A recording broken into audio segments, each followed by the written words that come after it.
What's up, people? We back with another episode of Beyond the Clientele. I'm your host, J1, J100, or Mr. So 100, because I do it the So 100 way.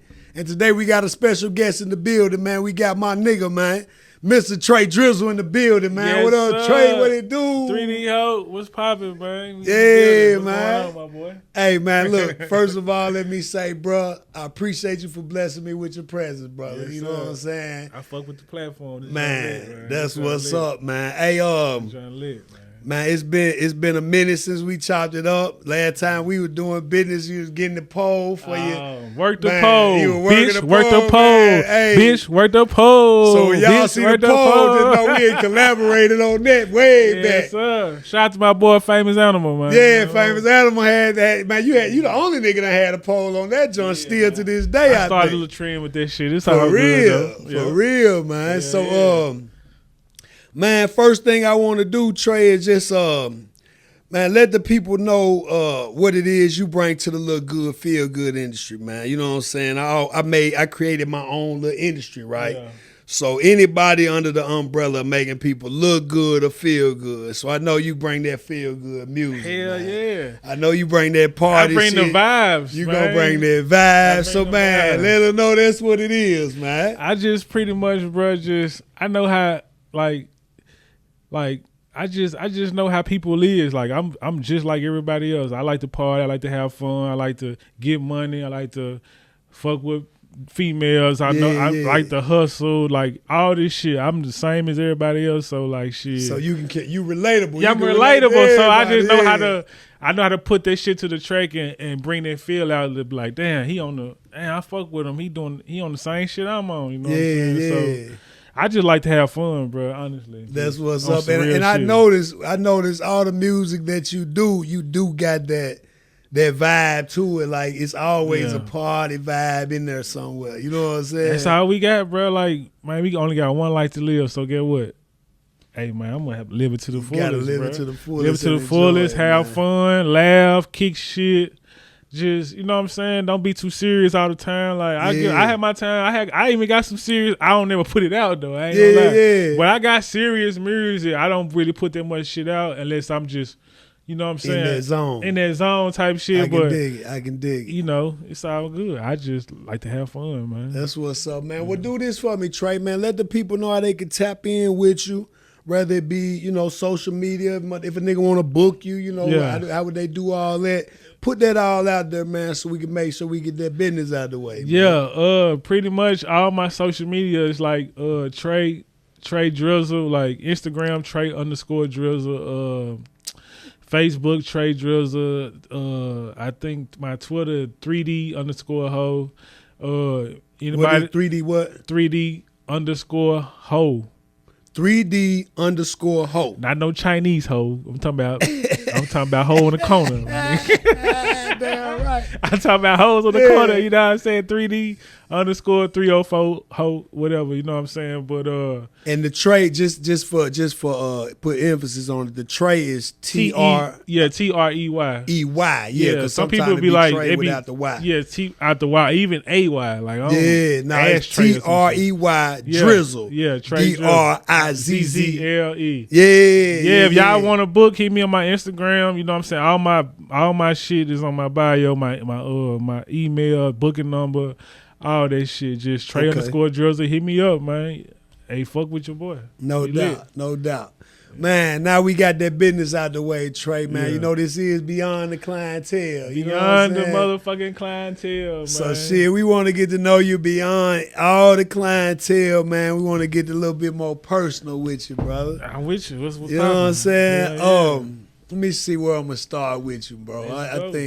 I think it'll be a good. I think we're gonna start. We're gonna start with what I like to call impact by decade, right? Okay.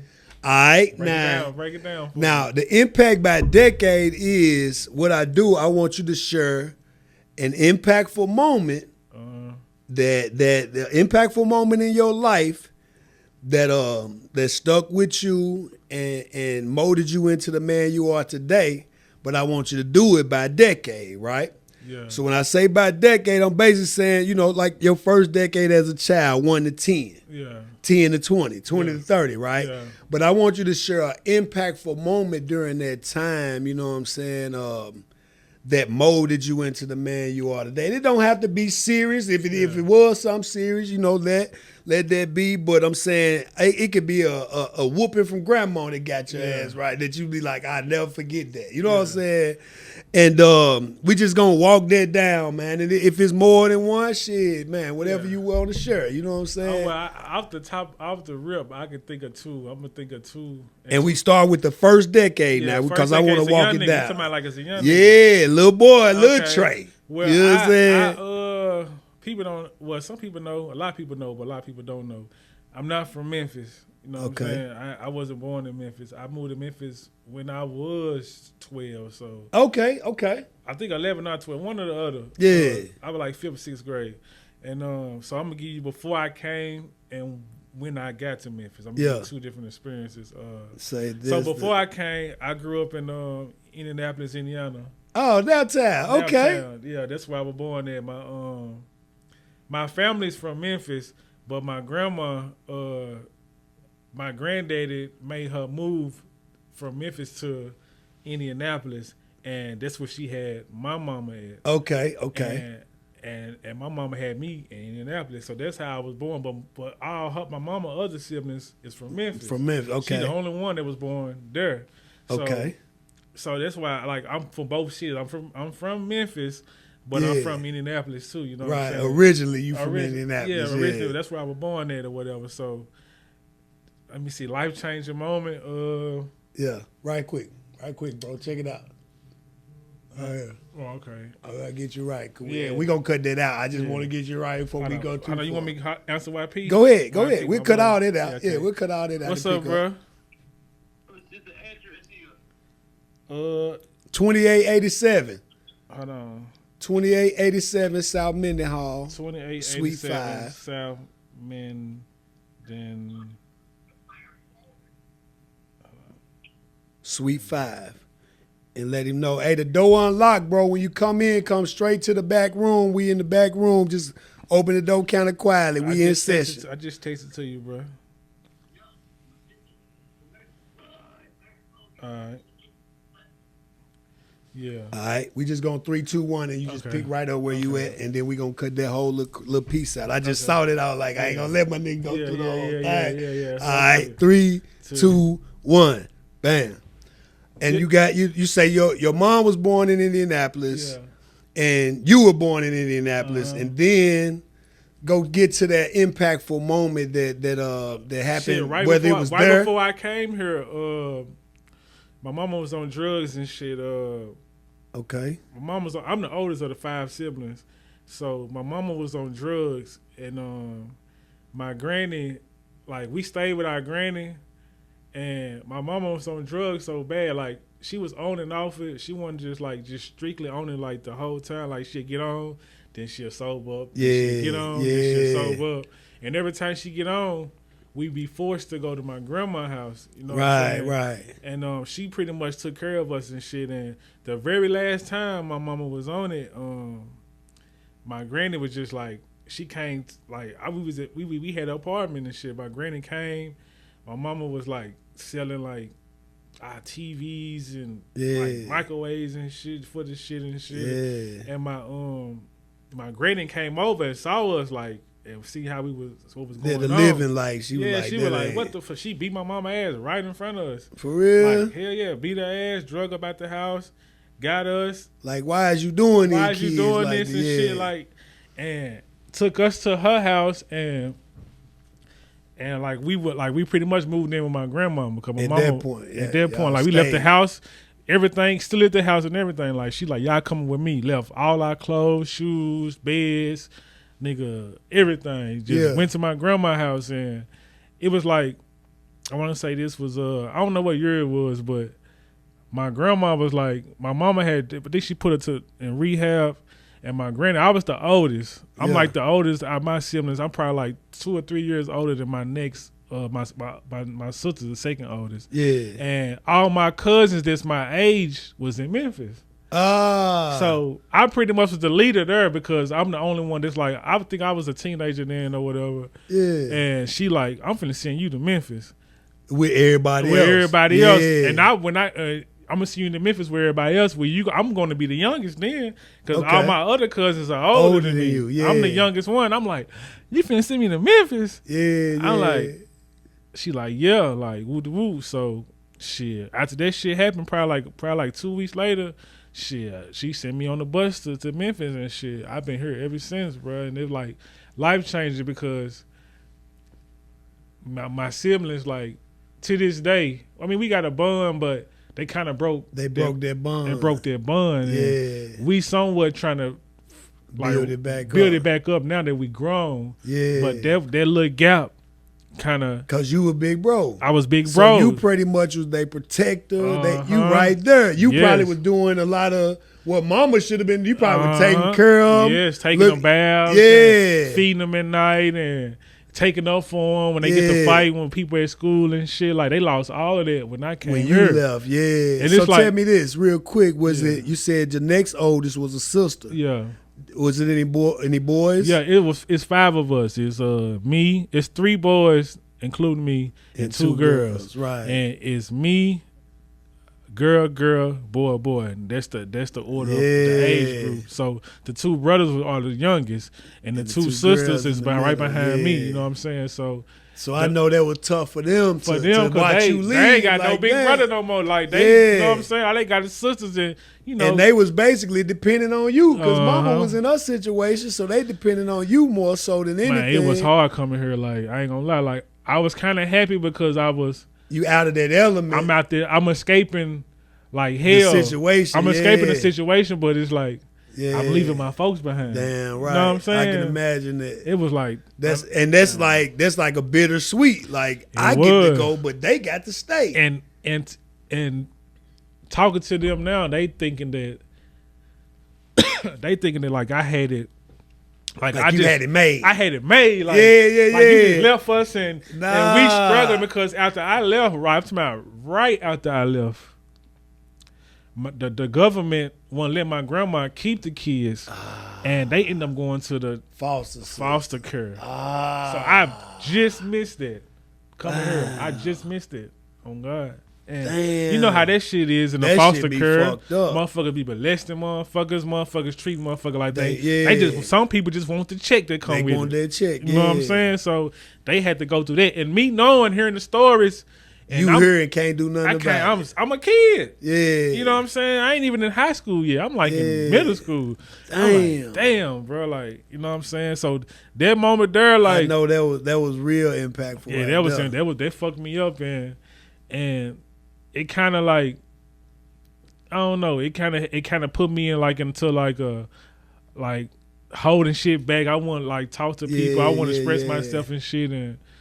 And then I want to ask, did the family here understand what you was going through, or you didn't even really open up to them? I didn't open up to them, but they could see it. Yeah, they knew you was kind of messed up. They knew it, and then they'll see like how quiet. Because I ain't gonna lie, when I first got to Memphis, like people see me now, they know I'm just a live ass person. But I wasn't always like that. Like I was when I first got here. You were dealing with so much. I was quiet as fuck. Yeah, like motherfuckers. Like, what the fuck over here? I'm like, I was quiet because it was a new environment. Even though I had visited Memphis, but I never just really lived here like year after year after year. And me being from Illinois, I know that's a totally different element. So you from Illinois? I'm from Illinois originally. So you right next door. Yeah, I'm right next door. Yeah. So it was like, it was a whole shocker chain, like coming to Memphis, like nigga, we rode school buses to school. Yeah, they don't ride school buses to school like that here. Motherfucker getting when I went to school, nigga getting dropped off, nigga walking, nigga doing everything but catching the bus and shit. Right, you know what I'm saying? So it was just a whole totally different world, you know. And I had to adjust. Talk different. Everybody say I sound crazy. Yeah. My voice, my what this shit? My accent. Yeah. Like you say man, y'all say man and shit. Yeah. No, I had to go through all that shit in high school. I ain't gonna lie, bro. I did, and like I said, that was impactful. That was very impactful. I'm sure, man.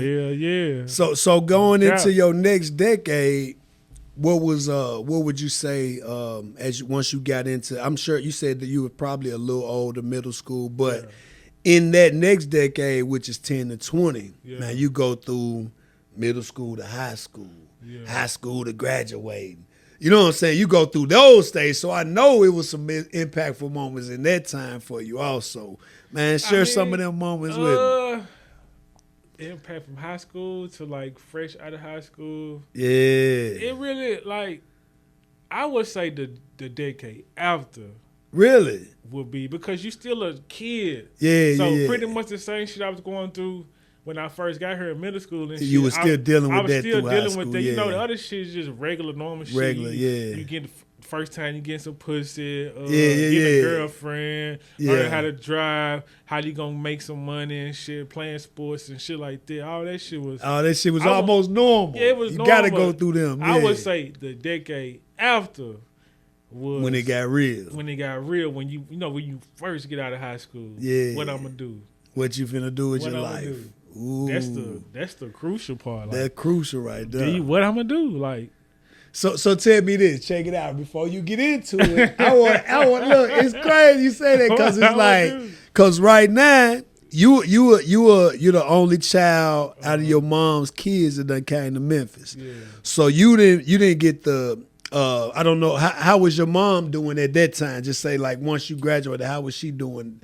As far as she was still dealing with the drugs. It's like back and forth. Like, you know how people would do. Yeah, the drugs be having a hold on them. It'd be hard to shake. Like, you know what I'm saying? My mama was from the crack era. And okay. You know how that shit is. That shit, boy. That shit like a demon on your back. That shit like a demon on them, a monkey on the back. That it's hard to shake. Yeah, and I know Indianapolis. Yeah, flooded. Yeah, it was, and flooded. It was like she pretty much was still going through it, and I would like just hear like stories. Like my auntie them probably when they didn't even want to tell me a lot of shit. Yeah, because they gonna know it's gonna affect you. I had to eavesdrop and hear on the phone like, damn, she did what? Damn, man, she still doing that. Like, you know what I'm saying? Had to go. And your other siblings didn't never make it this way. They didn't. They still was in the foster system. Well, they were probably like in the foster system probably for like 3-4 years. My two sisters that's under me, they ended up coming to Memphis for like a year. They went to I went to Mitchell High School. Yeah. And Walker Holmes. My cousin, OG BooDirty.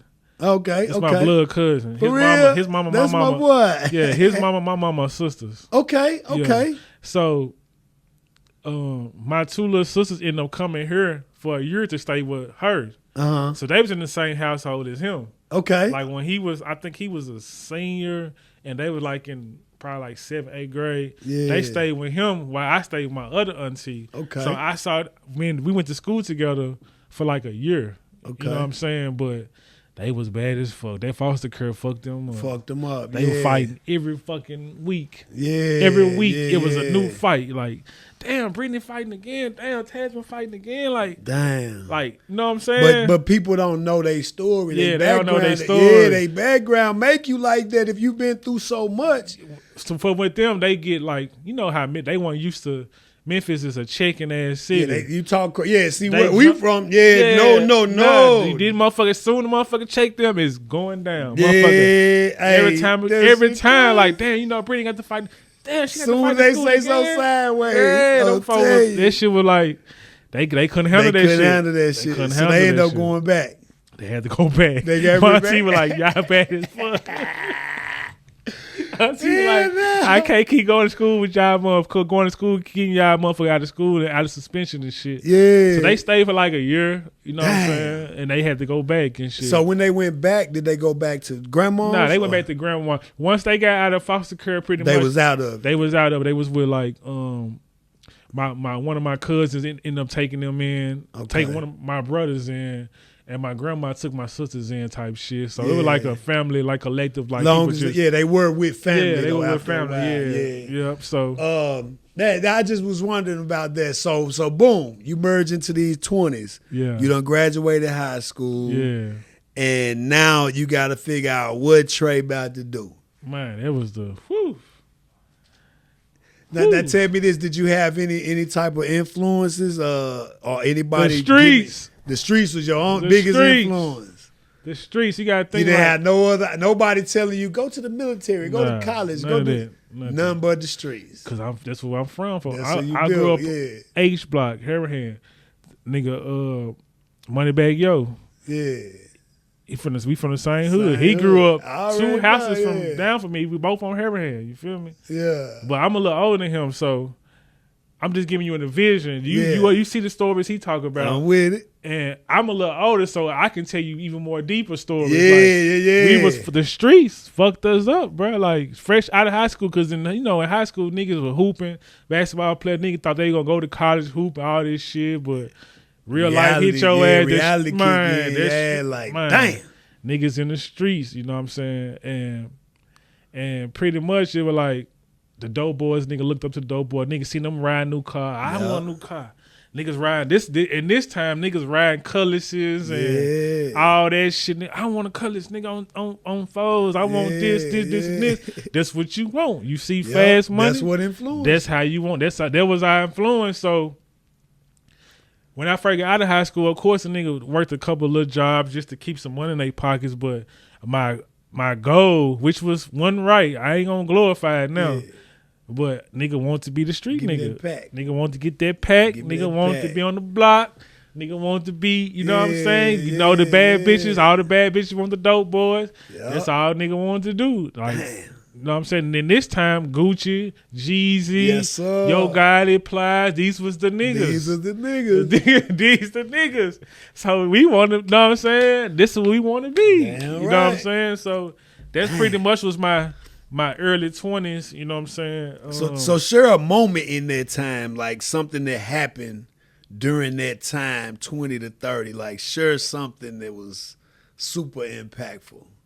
Like one particular thing. It's a lot of shit though. Damn. I know it was a lot. I know it had to be a lot because I know all about out there. Wait now, I wasn't even there. This might not be the answer motherfuckers might not want to hear, but them kids.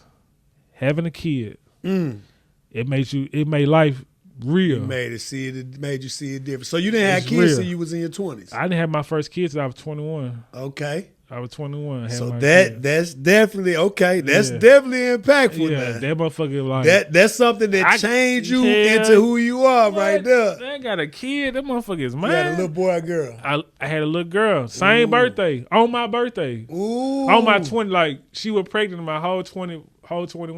On my 22nd birthday is when she was born. Your same birthday. Same birthday, nigga. I'm on my birthday. I was been going out with the crew and shit. I'm like, where you at? Man, I'm at the goddamn hospital, man.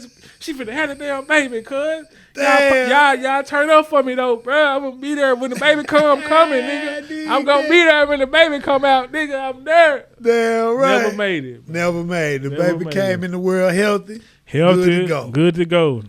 Yup, and that shit like I know that. So that right there, even though you still probably had the mindset of getting to the bag. Now you probably got it this deep. It's serious now. It's serious, but all the time, it still ain't changing your direction. You just like, I'm finna get the bag. I'm gonna be honest. Before I had my first kid, I would say I was pretty much working 9 to 5, temp service, little UPS, FedEx, woo. I ain't know what I want to do. But bouncing, you still hustling. I'm bouncing. I wasn't even hustling. Oh, you weren't hustling yet? I was bouncing around. Okay. I'm trying to go to the legit route. Way. Yeah. I'm trying to go, but even though my influences is make me want to do the other shit, but I didn't just jump off the porch right off the bat. Like I tried the regular shit. Yeah. I tried to go legit. You know what I'm saying? But man, when I first jumped into the streets as far as hustling, when I had that kid, like right after I had my kid. It was on. I turned to a monster because you realized that's what we're going. This little check wasn't doing it. I get it. The $268 a week. That shit ain't gonna do shit. I buy one outfit, a motherfucker, and pay some daycare. It's over with. That shit over with. You ain't got shit else there. That one outfit and pay daycare, you broke as hell. Boy, nigga had through out here. I'm like, I gotta find something else. So that kind of like. Drove it. It made like, damn, what you doing? Man? How much you paying for that? How you know what I'm saying? I'm asking. I'm trying to see. And shit, I found my own way and started getting to it. So that was impactful. Like that kid, man, you anybody out there. It just turned you into a monster, though. If you got a kid out here, do what the fuck you gotta do to take care of that kid, man. Real shit. That's real, man. That's real. And it's crazy to say it because it's like a motherfucker ain't really telling you to go do that. Yeah. But I'm not telling you what to do. Man? Yeah. I'm telling you do something. Do what you gotta do. You gotta do something. Yeah, do what you gotta do because that kid gonna be hungry, man. Yeah, that and kid. You got to feed it, and you can't be that man that didn't feed his child. Oh, God, you gotta feed it, you gotta clothe it, man, you gotta put a roof over that. You gotta have a car to drive it to where it need to go to. Man, for real. You gotta do all this shit in. For real. I'm not saying don't get a 9 to 5. I'm not saying I'm against 9 to 5s or none of that shit. I'm just telling you what my story, your situation, and where it was for me at that point of time. I was like, this ain't gonna cut it. Like, and I'm seeing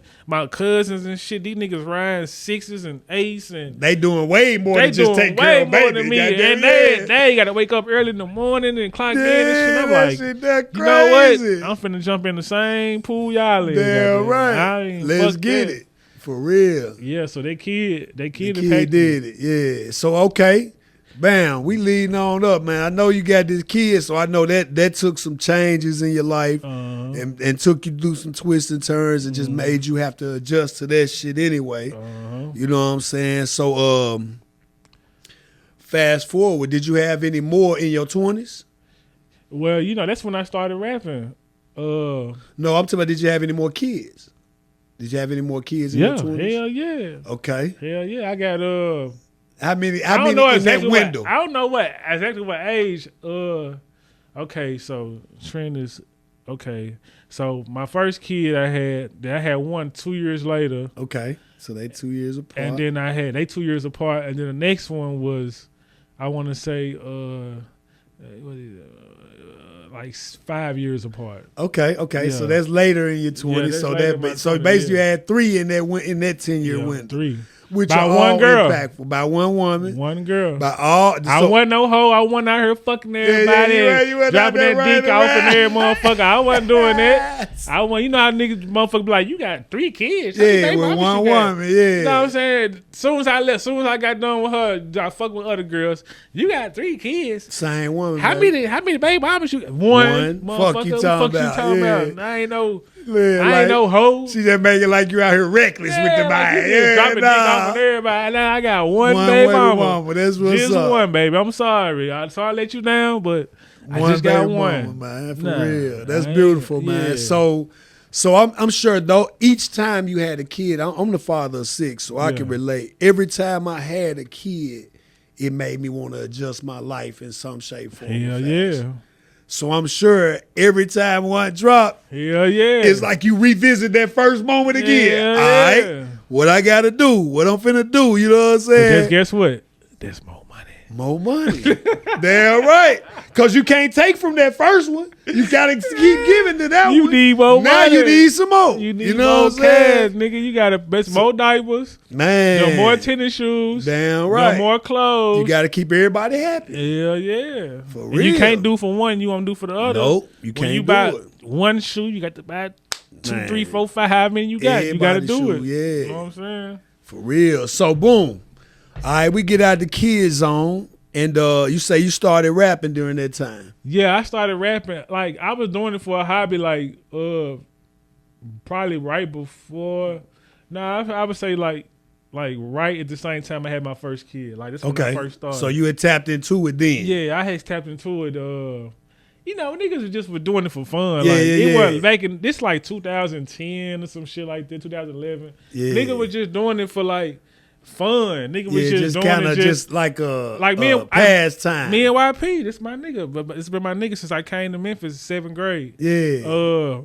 Soon I got here, my big cousin and his sisters was like best friend. They played basketball together. So I would go with my cousin over to her friend's house, and that's how me and him linked up. Okay, so I'm over there like, what's up, nigga? He a year behind me and shit. Like, you know what I'm saying? So we the same age, but my birthday a little before his, so I was a grade above him. You know what I'm saying? Okay, dig so But he was like my homie. You feel me? Like one of my first homies out here. Locked in. And just coming up in school and shit, we did talent shows, all kind of shit together. Yeah. And fresh out of high school, we like my nigga Star, my nigga Young Star. He was the first nigga out of our crew that just started really rapping. Yeah. And we were like, nigga, we can do that shit too. So we used to go to the studio just to That's record. King Ass Star, right? Yeah, King Ass Star. King Ass Star. yeah. He was the first one To take off in the rapping. He just rap, period. Oh, okay. He the one who cranked everybody up. Cranked it up. Like he was doing it in high school. Okay. He was the only one doing it in high school. Alright. Most of us did. Everybody else that from our neighborhood didn't start to after we got out of high school. Okay. So he really pretty much started the wave in the hood, like just nigga, we were bumping him. We bumping King Ass Star, like nigga. Yeah. You know what I'm saying? Then niggas started getting accustomed to it. Then me and YP started going to the studio now and just started rapping. So you just dropping just to kind of get the feel. Man, we dropping, putting that shit on the CD, pull up on everybody, like put our shit on, put it in the CD in the car and shit, let niggas bump our shit. And this was like social media was it wasn't just like how it is now. So you like couldn't MySpace, MySpace and Facebook and shit like but that. niggas wasn't blowing up off of it. Niggas wasn't blowing up like so. Niggas just were doing it for fun. Yeah. For popularity. Type shit. And show niggas like I can do this shit too. You know what I'm saying? Then I would pretty say when I really got like serious with it is when Boo and Young Star was they was fucking with major stacks in South Memphis.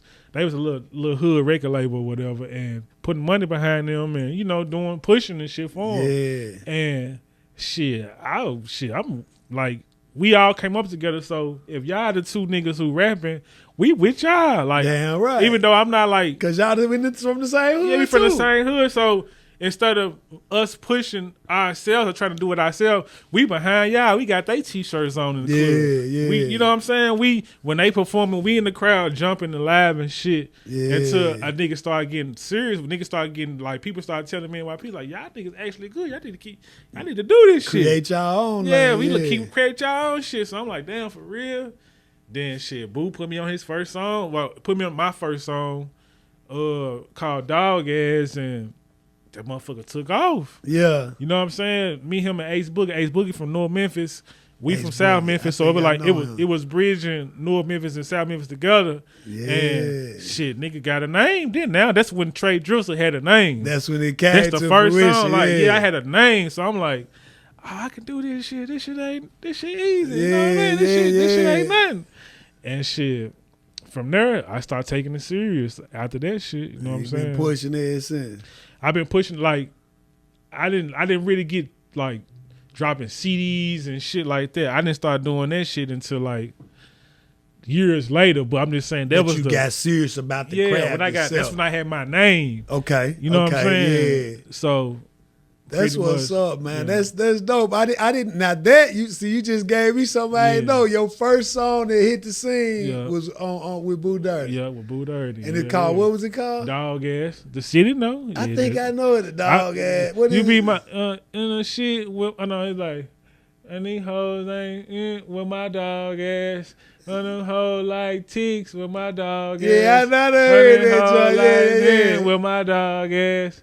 Well, my dog, yeah, it was a Memphis banger, like for sure. Like that motherfucker was. It took off. It had the city lit, and I was a nobody. You know what I'm saying? But I wasn't somebody then because they were like, "Who the nigga is on the last verse?" Because everybody tell me I had the hardest verse. Yeah, you feel me? I'm like, damn, they fuck with me like that. Like I was just so that basically they stamped you and gave you the confidence. to say, hey, I got something. I'm finna do it. Yeah, I'm finna try it. Goddamn it. Damn right. Cause see, I noticed. I used to fuck with the music and shit too, right? Mm-hmm. And I mean, once I got to Memphis, I had record label, bottom to the top entertainment and shit. I used to do my thing. Yeah. And I know that once you get a crowd stamp or audience stamp, that take your mind to another level. That's all you need. Because it's like you might be thinking you doing it. You let your people hear, they like, oh, that's good. Yeah. But when you get that whole audience, you get motherfuckers rapping it. When you get people actually rapping, that shit hit different. That's how you know, like, oh oh, they fucking with my shit. They fucking with it, yeah. Damn. And it kind of surprised yourself. You be like, damn. That shit hard Little like broke that. ass me, because at this time, I ain't got You shit. ain't got it or nothing. I ain't got shit. I wasn't even hustling then when I first did my first song. I was fucked up. Yeah. You feel me? Like, cuz, you know what I'm saying? Cuz I would rap around cuz, and he be like, man, nigga, you can do that shit. Like, come on, do this song with me. You know what I'm saying? I did that shit. And from then on, I had the name. You feel me? Now it was more to. So you stamped now. I'm stamped now. Now I gotta create my own shit. You know what I'm saying? Yeah. So that's dope as hell, bro. That's dope as a motherfucker. I like that. I didn't know that about you though. Yeah, bro. So bam. All right. So you done dropped that new joint. You done dropped that, and you doing the music. At what point, like, okay, you done hit your 30s now. Yeah, now I'm still in my 20s. You still in your 20s at that time. My 20s, I had a roller coaster. For real. In 20s, I done did it all.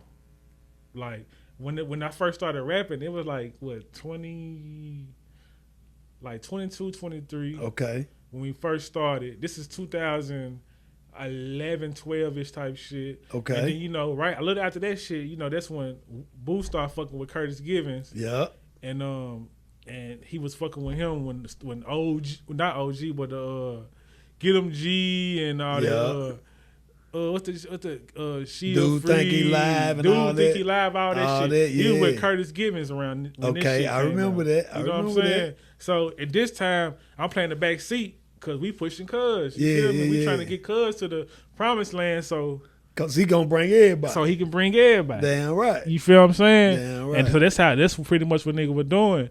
And then that shit, like it was jumping. Like it would jump from Curtis Givens, then look up, he fucking with Gucci. Yeah. Now we around Gucci Mane and shit.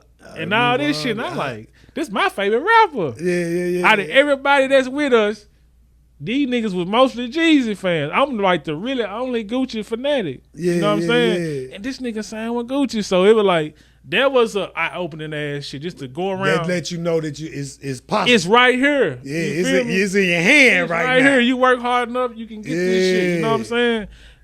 So, damn, my boy, you boy popped up. That boy popped up, man.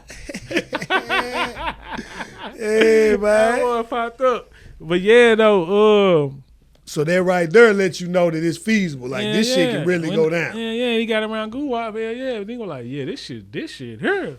Yeah. And then you gotta think we a real crew, so it's nigga, we going to Atlanta 12, 13 deep in one truck. Yeah. Nigga, let me in, nigga. I'm getting this motherfucker, nigga. I'm getting in, nigga. I'm going to the joint. Yeah. Type shit. So that shit happened, and once that shit happened, I'm like, fuck this. That's when I started doing. That's when I really became Trey Drill. Like, I'm finna do my own shit. I got to get myself known. So I can get signed to Guwap or to somebody, some shit like that. You know what I'm saying? So and not taking nothing away from Cub, but you just knew it's time to get to work. Yeah, you here now. Yeah. Now it's time for us to get to where you at. You feel what I'm saying? Damn right. Yep. So that shit, 20s, that shit and hustling, trying to balance the hustling with the rapping shit. Damn right. That's a whoo. Yeah, that's a headache of its interest own right there. That's a motherfucker, bro. Like, for real. A lot of niggas don't make it because they caught up in one of the caught others. up in the, you know what I'm saying? Like you gotta, like, to really make this shit, you gotta sacrifice. Got to. Like sometimes you gotta sacrifice being a broke ass nigga. Some of us don't want to be.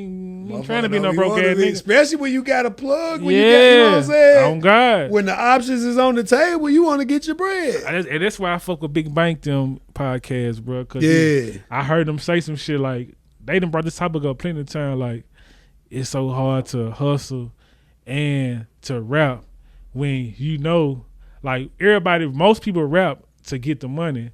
But what if you already getting the money? Yeah. You ain't taking that rap serious like that. Nope. You just do it when you want to. Yeah. I remember Jeezy and T.I. had a conversation about it that Jeezy talk about all the time. He was like, he say T.I. came somewhere. I think they was in a trap somewhere. And he had pulled him to the side like, hey, bro, if you're gonna do this shit, you gotta, you know what I'm saying? Yeah. Cause he saw Jeezy was on his way. Yeah. So he was like, hey, bro, if you're gonna do this, you're gonna have to chill. You gotta 'cause sacrifice. this shit here is where it's at. And he said, Jesus said when he told him that, he hung it up.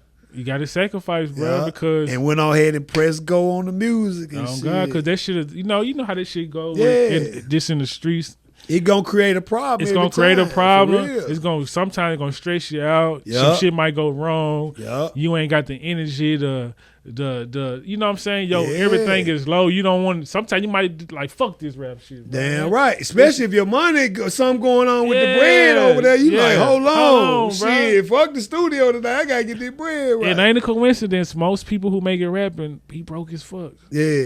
They sacrifice, my nigga. You gotta sacrifice. You got to. Sometimes you gotta go through that phase of being broke if you want to make it. Not saying it's like that for everybody. No. Some people walk in the door with a bankroll. Some people walk in the door with a bankroll. Yeah. But more than likely, the ones that's really on that grind, you gotta sacrifice a you know little time, man. And pretty much that 20s and 30s, that's what I want to say. That's your sacrifice time. That sacrifice time, it was like it was a hard to struggle that shit. You know what I'm saying? Especially with the kids. You got kids, you got bills, you got your bitch, you got motherfucking the rap shit. Yeah. You got all this shit you trying to juggle. And you gotta look good doing it. You gotta look good doing it. It's for real.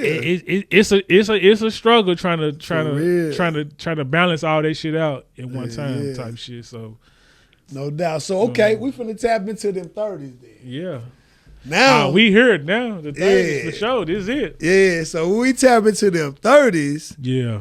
How did that transition and what was some impactful moments in them 30s? You know what I'm saying? Man, that's where you're at now, right? Yeah, I'm in my 30s now. So now we at the level of the Trey Drizzle of today. You know what I'm saying? We in that decade. Okay. So tell me what adjustments you made and what impactful times have you came across during this time now. Man, I ain't gonna lie, the 30s probably was the best era so far, and I ain't that far into my 30s. I just got into my 30s, but it's been like you found that balance. You found the balance, and don't get me wrong, you still have your struggles. No doubt. Niggas still have their struggles, and you still have your, you know what I'm saying, times when it's hard to juggle this shit. But experience, I look at this as just more experience. No doubt. You done been through shit. You done saw shit. You done saw how shit worked, how shit didn't work. Yeah. So you know what not to do, what not to do, how to do. You know how to talk. You making the adjustments. Yeah. And shit. You know, like even just something as small as networking. Yeah. Like in the nigga 20s, you like, I ain't talking to no nigga. Yeah. Not knowing what you missing out on. When that might be the grand opportunity. That might be the grand opportunity. Real you feel me? And this is shit I learned. Like I ain't gonna lie, I didn't start traveling until I got to my 30s. For real? I didn't travel not one time. Like I don't count like Atlanta. That shit like right down the street. I'm talking about flying, getting on planes, going to here, going West Coast, going East Coast. You know what I'm saying? Tapping in. You talking about tapping in and building your network. Yeah, trying like, you know what I'm saying? Like my first flight to Cali probably was in my my 30s. Yeah. And just going out there not knowing nobody. I took a risk. I ain't know no motherfucker. I ain't know nobody. You finna go I just went and just was like, I ain't gonna have no closed mouth, don't get fed. I'm finna go out here, I'm finna mix and mingle.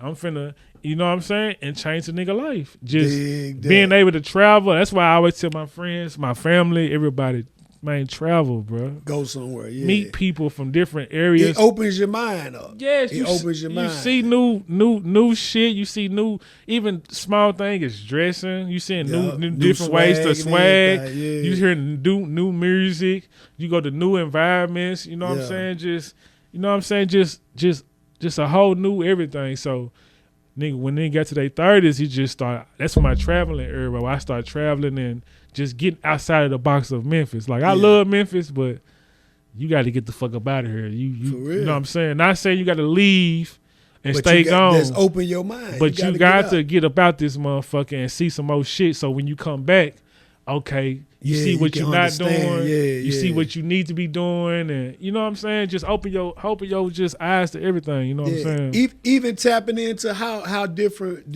regions hustle. Like they grind different. Yes. You know what I'm saying? You could be in Memphis and be like, oh, I'm doing what I was supposed to do. You go out there and be like, damn. Wake up call like nigga, a motherfucker. go to California. motherfuckers on the corner selling hot dogs with onions. Yeah. I respect it. Yeah. They ain't out here on the motherfucking out here being a bum and shit. Motherfuckers out there bro, doing what they gotta do. I'm gonna give you what you need. Motherfuckers dressed up in costumes for money and shit, bro. Yeah. Like, just like you said, just seeing how people hustle just different. Like it make you see it you ain't see different. no shit like that in Memphis. Niggas dressing up in costumes, trying to take pictures and you know what I'm saying, motherfuckers on the corner selling fruit, motherfuckers hot might be dogs out with there onions. singing or doing backflips and Man, shit. they got backflips. Yeah. Motherfucker got the hibachi trucks and shit. Like, Yeah. like this just was just like, damn, it's really more out here in the world, bro. Like, For real, we man. really like Memphis, like coming up in Memphis, all we think is it's only the one way to do the it. hustle in the streets Yeah. or working the job. Yeah. It's one or two. That's what we think. We're coming from where I'm coming from. Yeah. But when you travel and you see other people, you like, damn, it's really more out here, It's bro. way more options, man. It's way more options out here. You know what I'm Yeah. saying? And in my 30s, like me moving around, and of course, so I took my music on the road when I like in my 30s. That's when I start meeting people. I start meeting the B Kings. I start meeting Juicy J. Yeah. I start meeting just other artists around in other cities and shit, and DJs and people in other cities started getting on to me when I started moving around. Know what I'm saying? So that was my impact in this era right here, 30s, just okay. getting the fuck up out of Memphis, man. That's what's up. Not saying leave Memphis. Now, I'm not saying Memphis. Don't take it wrong now.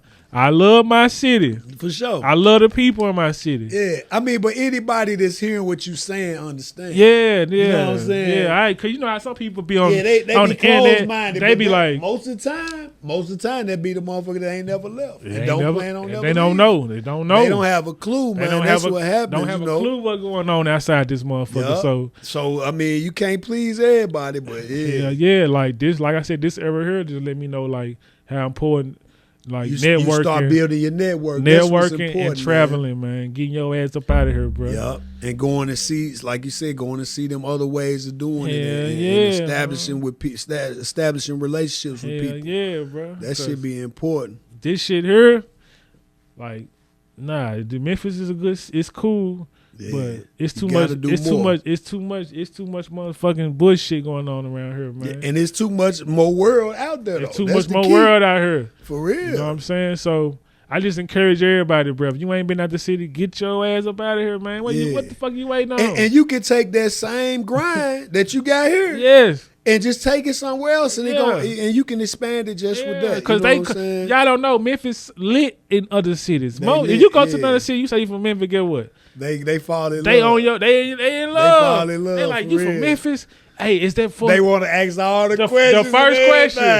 everything. hey, y'all really killing motherfuckers down there Yeah, like they that? be, hey, I'm like, bruh. they'll call us first 48. First in a minute. 48. Like, damn, y'all hate the first 48 headquarters down there. And I'm like, Man. hell no, bro. Yeah, it's funny. It's a funny story. I Like, remember. it go down here. It go down. But a nigga don't, like, if you hear, you don't really feel it like you how, don't feel it like they feel like it. they feel it, yeah. But yeah, it's you know what I'm crazy, saying? funny story. I got my son. He live in Minnesota, and when I was with his mama, we used to Yeah. go out there and shit. And Yeah. first 48 was heavy in Memphis and shit. Yeah. And fuck around. Some years later, Minnesota on that motherfucker. And I remember motherfucker talking bad about it when I was Yeah. out there. And I'm like, I wonder how they feel Yeah. now. Ah, The yeah. motherfuckers out there on y'all ass now. You know what I'm saying? It go down everywhere. It go bro. down everywhere though. It go down everywhere. You just gotta know where not to be. Oh, God. You know what I'm saying? For real. Know how to move and shit. That's why, Damn right. you know what I'm saying? Traveling, all this shit sitting around traveling. When you go travel, you know how you learn this shit. You learn how to Damn move. right. You learn how to not do shit, Yeah, not to, you know motherfucker, what I'm saying? You get them rules, the rules will fall in line. Oh, for real. God. You be like, okay, I know Take what them not to same do. rules you know here, take to another city. Take the motherfucker. You gonna come yeah, up. Damn You gonna right. come up on something. For real. You know what I'm saying? So That's yeah. what's up, man. Okay, so shit, we done got them decades out the way, bro. Let's tap in. I want to ask you a few little questions, man, and kind of pick at your brain a little bit, man. Yeah, let's do it. I want you to share with me something that you believed as a child that you found out was so far from the truth when you became a man. Ooh, that's a good ass question. You know what I'm saying? Damn, that's a good ass question. Cause you know, it'd be a lot of shit that we be thinking. Then once we become men, we be like, hell no, That's that a shit ain't cold ass question, For bro. real, It's a lot bro. of shit though. Yeah, well, It's shit, a lot give of me shit. some. If you got more than one, shit, give me some. I'm trying to think that's a deep ass question For because real. it's like it's so much shit that you think it's a kid like that shit ain't sweet. Man, Just being an adult. you find First out. off, being an adult as a kid, you know, we was quick to want to be grown. Yeah. Nigga in high school and shit. I can't wait to graduate. I'm sick of this shit. I'm sick of this shit. I'm tired of going to school. I'm tired of doing this. Now I know him, boy. Them bills ain't that motherfucker, boy. I wish I could go back to this 10th grade, goddammit. Nigga rushing to be grown and shit. Damn like, right. boy, this shit real. And when it's real, it's real. Like, I'm right. talking about when it's real. When you ain't got shit. When you, nigga, got nobody to call. When, like, nigga, you ain't got no options, nigga. You got to get it. You got to get to it. You ran out of options. Yeah. Nobody come to save you. Look, and You know it's what I'm crazy. saying? You said it like when you a kid, you never run out of options. Yeah, you never ran out of Because options. your parents, somebody got to come. Somebody come to help Somebody got to be responsible. Man. But when you get grown, you. Hell yeah. shit. That Who shit- called? that Call shit who? That shit's serious, bro. Man. Like, you gotta, and that's what, like, me now, that's why I'm growing my kids to this day, like, how important it is to stay in school. Like, they told us this shit when we were coming up. Yeah. Stay in school. But they ain't never tell us why. Yeah. They just said, stay in school, go Like, to college. Yeah, like they just making you do something. Yeah, like, you we ain't like, looking at man, it I like, ain't man, doing fuck that this shit, shit. I've been man. in school 12 Yeah. years. Fuck this shit. But they never told you why. Man. It's the Shit why. get real. This shit real out here, bro. For real. No, this shit real out here. Like, I tell my kids, like, ups and downs when I'm up Yeah. and when I'm down. Reality is the best thing Man. to use as a parent, man. Yes, if you can bro. use reality to raise your kids, man, that's the most important part of it, man. Me as a widowed father, man, that was one of the biggest things I had to do when I was raising daughters. Yeah. You know what I'm saying? Yeah. So, like I told you earlier, I came to Memphis at 23. Yeah. I turned 24 when I bought my crib. I had 4 daughters. They were 1, 3, 5, and 7. I'm Damn. 24. Yeah. You know what I'm saying? You got some young kids. I got and all daughters. Yeah. I came to Memphis and shit, man, and the only thing I could think of was, you know, I'm so close to my childhood at this. I'm still a young nigga, Yeah, so you still a kid. I'm still pretty much. aware of Yeah, my yeah. childhood, and I had my first one at 16, so I'm all in. I'm in tune with my childhood this Yeah. whole time. All I'm thinking about is the things I seen as a child, like house full of girls having babies and shit. I used to see that house full of hoes. You know what I'm saying? This is the reality that I'm looking at. Like, we is not finna be on that shit, Hell right? nah. So now I got to figure out a way. Of course, I can't tell them. You know, you can't motherfucker think as a parent. You can say, you bet not. That shit don't work. That shit don't work. You'll So, lose them sometimes. You're going like to that. lose them. You'll When you lose do 'em that, like when you put that pressure. So what I had to do, I had to be realistic. And I had to understand the reality of real life. So I was more so like this. I dropped my golden rule at an early, before any of my daughters was even having menstrual cycles and shit, Yeah. right? My thing was, you would never have a child in my house. If you was to get pregnant, you got 1 or 2 options. You're going to have to move out. Well, first option is we can go to the clinic. I got it. We ain't going to dwell on it. We're going to leave it where it's at. If you don't want to do that, you're going to have to find you somewhere else to go, because these other daughters, I ain't finna taint them with this idea. And we ain't finna change our whole household because you fucked up and got pregnant. All right, let me check. Let me ask you this then. Because I understand. I hear what you're coming from. Yeah. But what if she move out and fail? You still not gonna take her back in? Check this out. I'm gonna tell you how cold it is. Hey, I like that though. I Because like you know, that. most I like people that. But when they check it first out. move out, more than They likely hit rock bottom. they fail. Everybody fails. But see, this the key. Like I said, I was preaching this before you even before anybody even having a menstrual cycle, Yeah. right? So I done gave you the heads up. I done preached this and instilled this in you that's my theory on it. That's my take on it. So my mentality as a father, they already knew the nigga is not playing. Yeah, he ain't bullshit. He ain't bullshitting, right? He ain't And my mama used to be like, my mom against abortion. So I remember my mom saying one time, like, don't you think that's a little harsh? I told my mama, it'll be harsh if I said it after the fact. I'm saying it way before, right? And then I'm going to tell you what I did later to add to it. I'm proactive. I ain't trying to set you up. I ain't just putting you in no trick bag. Yeah. Right? Yeah. So, of course, as parents, we can peep our daughters. We can watch them. So as they growing and maturing, you know, of course, everybody get menstrual cycles and shit. I'm proactive, so I'm like, all right, I had one situation, and I'm telling them this. I'm telling them, whenever you think you ready, I done start adding this to it now. Ready for what? Whenever you think you ready for sex, we're gonna put you on birth control, right? Yeah. I'm saying this early on than the sex kicking in, but they having menstrual cycles, right? It's like 13. Yeah, they might get up. Some kids By get a 12. menstrual cycle 9, 10. Yeah. You know what I'm saying? But they still childish, so they ain't really on that. Yeah. So now, as you maturing into the 12, now you getting on. You might not be sexual, but you getting attracted to the. You know what I'm saying? That shit kicking in, right? Yeah. So guess what I did? I said, all right. I threw it in the air that like, if you feel like you about ready, we'll just go get you on birth control. And I had one situation that cleared the air for everything. I got one of my daughter's phone, and her and one of her friends was talking about losing virginity in text messages. Yeah. Just conversation. You know what I'm saying? So me, being the type of father I am and being realistic, I'm like, all right, I got to handle this shit a certain way. So this particular day, I picked them up from school and shit, right?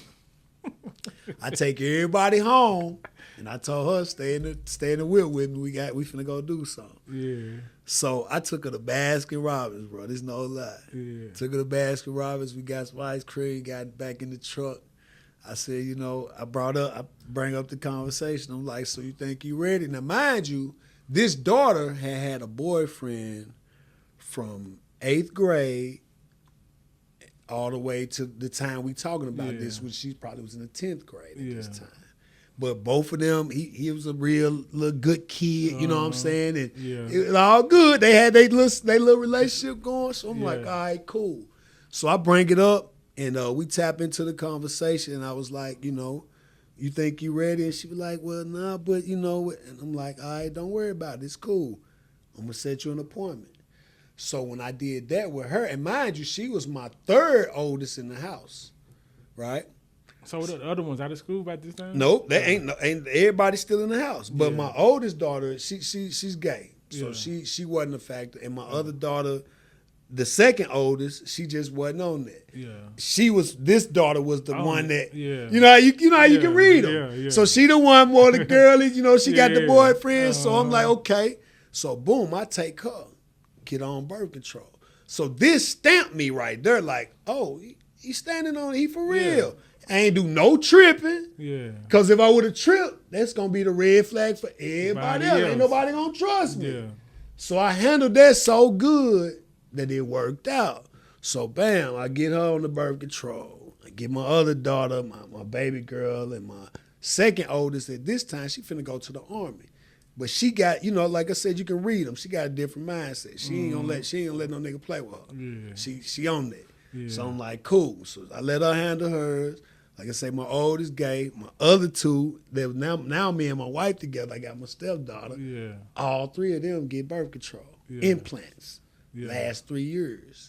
The coldest move I made as a father, when I tell you. And now here I am today, bro. Here I am today. All my kids, my baby girl 24, my oldest girl 30. Yeah. I got 1 grandbaby, six daughters. Damn. And got you said the youngest 24? The youngest 24. And the oldest is 30. The oldest is and 30. There's 6 of them? It's 6 girls. And 1 kid? Damn. You hear me?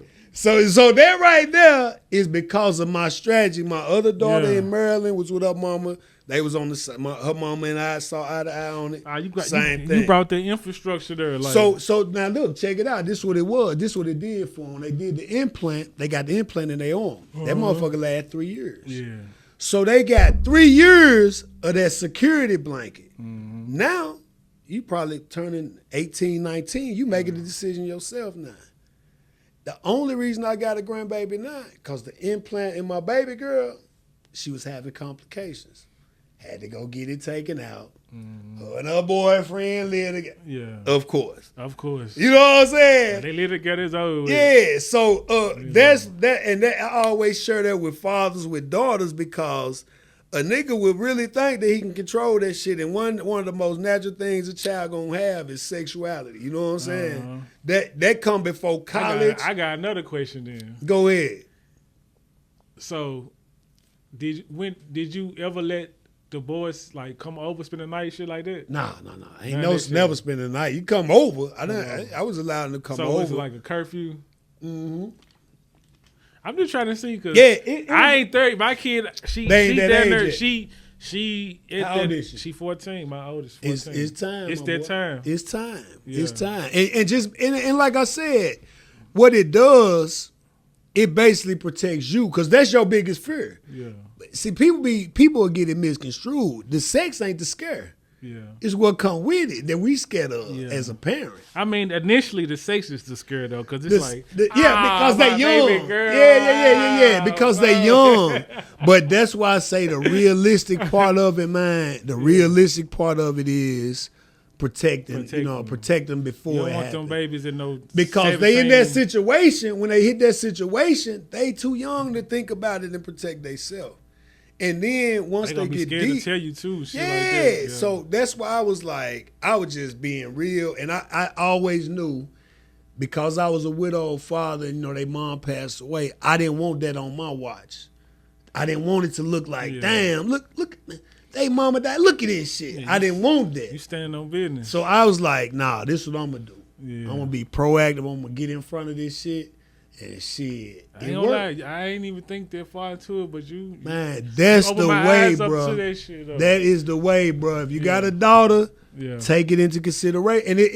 And what'll happen is that security for you, for sure. And once she experiences, she'll understand it's the security for her too. Because I got my daughters went to college. I got daughter go to TSU. So she take off and go to TSU, what's gonna happen if I don't do this? Implant. Daughter went to U of M. Man, she taking off going, she in these dorms. What gonna happen? How can you stop it? You can't stop it. You know what I'm saying? Just natural life. You can natural life going. Natural life gonna kick in. Yeah. So all I was being proactive and like, I don't want to set you up for failure. I'm gonna set you up for success. Yeah, that makes sense though. I'm telling you, bro. Because like I said, we can sit in the cut and be like, "You better not." She better not. She gonna do it. And when she come with it, start wearing a big T-shirt and mess around, be 3 months pregnant. You just found out because you talking about you better not. Damn, no, that sir. shit. It's hard to think about it. Hey, it's hard, but it's real, bro. It's real. It's real. I was a kid too. I know how it go. If I can't give you nothing else as far as fatherhood advice, bro, take that one and put it in your pocket. Bro. I did. I ain't gonna lie. Real shit. Yeah, that birth control shit. Yeah, and what it does, like I said, it basically prepares them. So I noticed that when my daughters experienced it, then later on, now they got a decision. They can say, well, I don't want this shit no more. After that 3 years, when it's time to renew it, I'm out the way now. It ain't on me no more. I did my part. I showed you the way. Graduated, I done showed you the way. So that way, whenever it came to them, when it's time for the next one, they like, hit me up.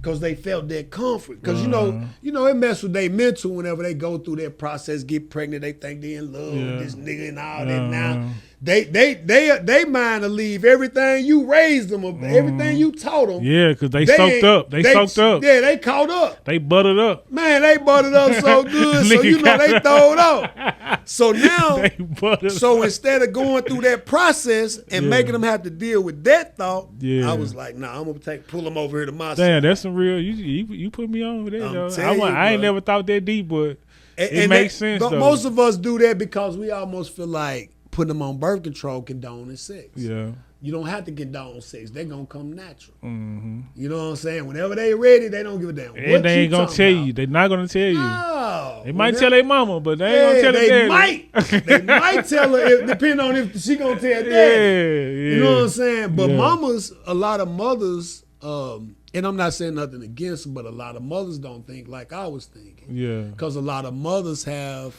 our dynamic with our sons. They have this same dynamic with a daughter to where they feel like they feel like they can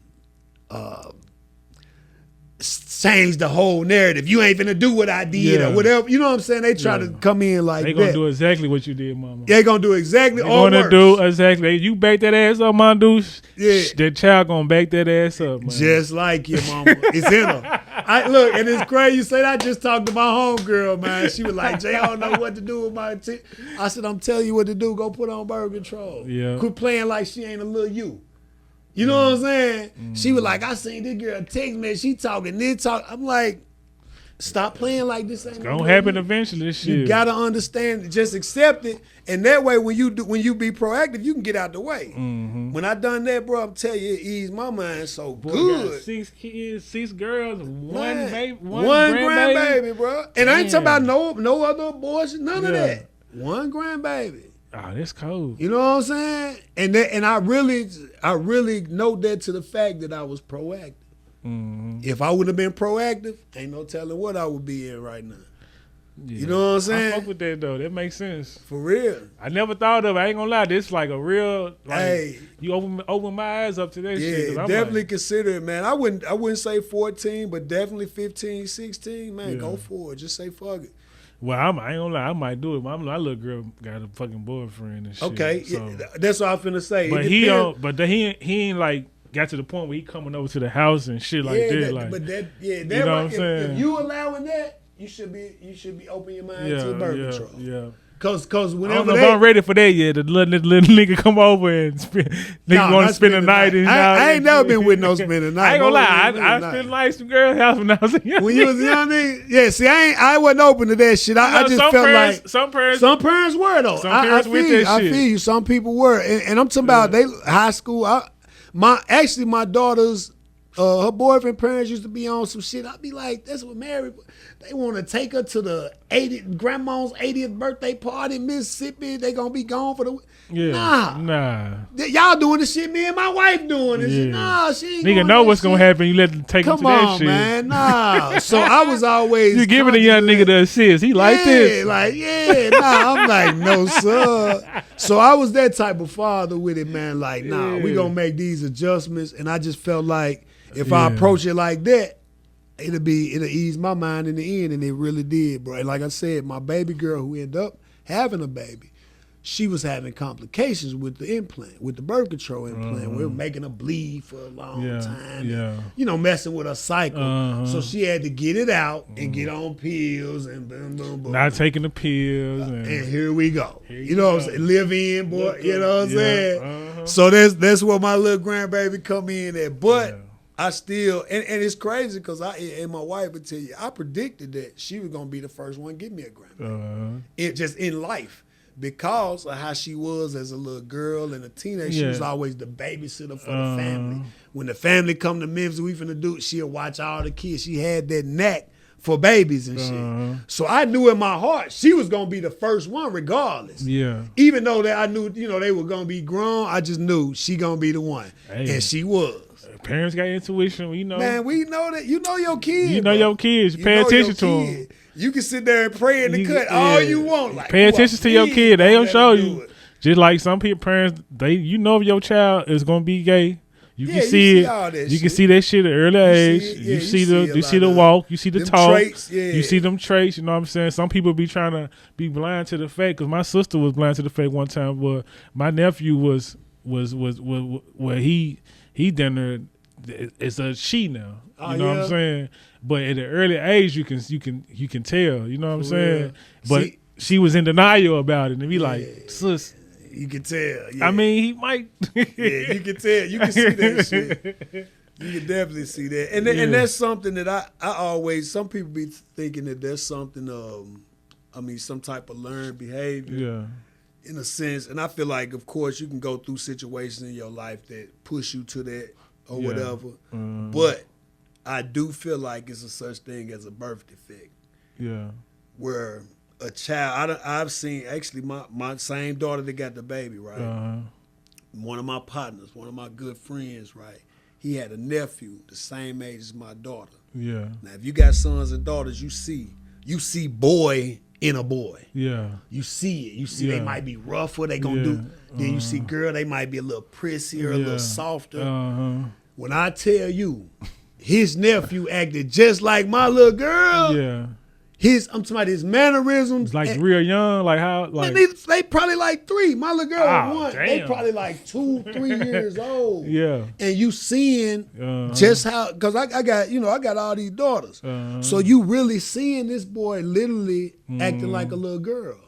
So I feel like you feel like it's like it's a birth defect. It's like you born a you boy, born with it, but your mental, you know what I'm saying. I feel like you may have an estrogen deficiency or something, high estrogen in your blood. I just feel like it can be possible to be a birth defect, and that's for a kid. I'm not opposed to that, and I'm saying that for a kid that ain't even got to sexuality yet. You ain't even thinking sex, but you already acting like a girl or acting like a boy. You can see it in. Girls, they mostly say a tomboy. Tomboys, 3 years old, 4 years old, you ain't even got the tomboy stage. You know what I'm saying? Yeah. But you can see not to be fully tomboy. Not to be fully, but you might play with some boy toys or some boy cars, but I'm talking about their whole mannerism. You be like, she walking around here like a little boy, or he walking around like a little girl. So I witnessed that, and I always said I feel like it's possible. You know, and I ain't no scientist or nothing. I just feel like just looking at this shit, I be like, that's possible, man. Yeah. A baby could just be born with, male they call it the gay chromosome. I guess you can say. I guess you can say, man, because I done seen when you talk about a little kid, toddler, and they carrying on, like I said, I got a son too, so I seen all my girls go through the same stages. You turn around and see a boy, you should go through them same boy stages. A little more physical, a little more rough, you know what I'm saying? Girls stimulated mentally when they little kids, you know what I'm saying? Boys stimulated physically when they kids. So you get to seeing that, you be like, hold on.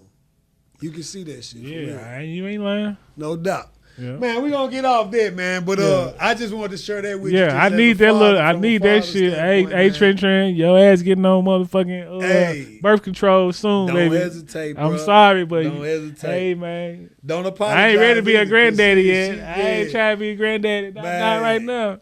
Cause you don't want to even deal with it. Cause like the question you asked me, let me clear that up. Yeah. You said, what if they would have done it? Yeah. I was gonna stand on it because I told them ahead of time. Yeah. So it would have been like, find you somewhere to go and deal with it. But she ain't got nowhere to go. Daddy, we hungry. We ain't got no. Man, I lost my apartment. Go to the baby daddy mama house. You know what I'm saying? I would have been on that. Hey, look, one thing I can say, man, and they'll tell you, man, I stood on what I was saying because I really believed it.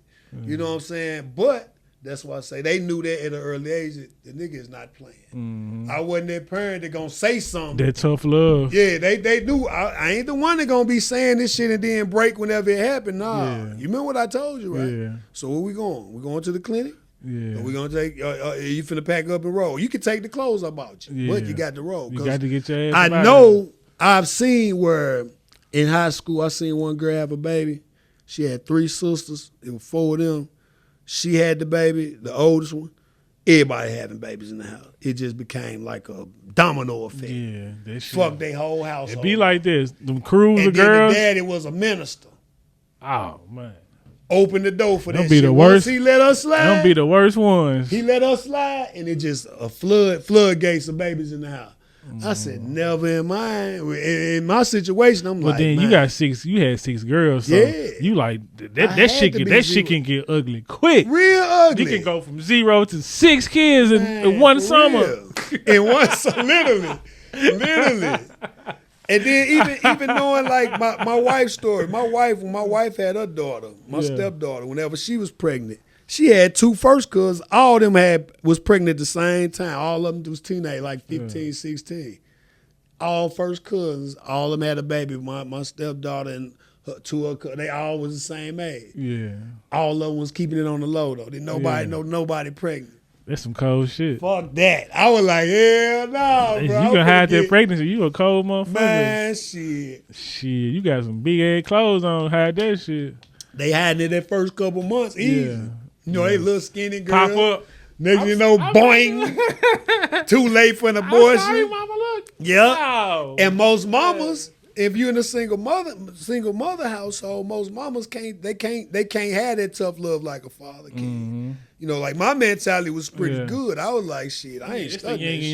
yang. You gotta have the soft. You gotta soft have that mama. balance. You Yeah, gotta have that mama. balance. Most mamas gonna say, well, we gotta deal with it. We gotta do what we gotta do. You gotta do what we gotta do. Daddy like, hell nah. Hell nah. Get that You got me motherfucker. Get fucked your up. ass. Put them shoes on. We going to see Hey. Dr. Obese right Man, now. I'll tell you, get it up at Shit, you. get your ass up. But I was gonna stand on that shit, bro, for real. I Yeah. wasn't gonna break. I got you though. That shit. I Keep it in mind, bro. Hey, you got me. I wasn't even thinking that deep, but yeah, shit. keep it in mind. I ain't ready to be no granddaddy. It's Hell the key, nah. dog. It ain't that time. It's the key because she can't control it herself. It's the key. All right, we gonna move on though, bro. So you said your biggest thing that you believed as a child that you figured out wasn't true as a kid was just being grown. Being grown, nigga thought being grown was just The key. That was the way out. We nigga thought that was way little to be a kid. Really, the nigga, everybody who grown want to be a kid again. Damn right. You wish you could. Hell Man, I wish I yeah, could you wind wish you it could do back. this shit again, like, cause it hit you by a storm, like that. Soon you get Damn out there, right. motherfucker, you like, damn, I gotta do this. Yeah. I need Everything to- coming you your got way. like credit, just some smallest Oh, credit. Oh, We wasn't taught this shit, Yup.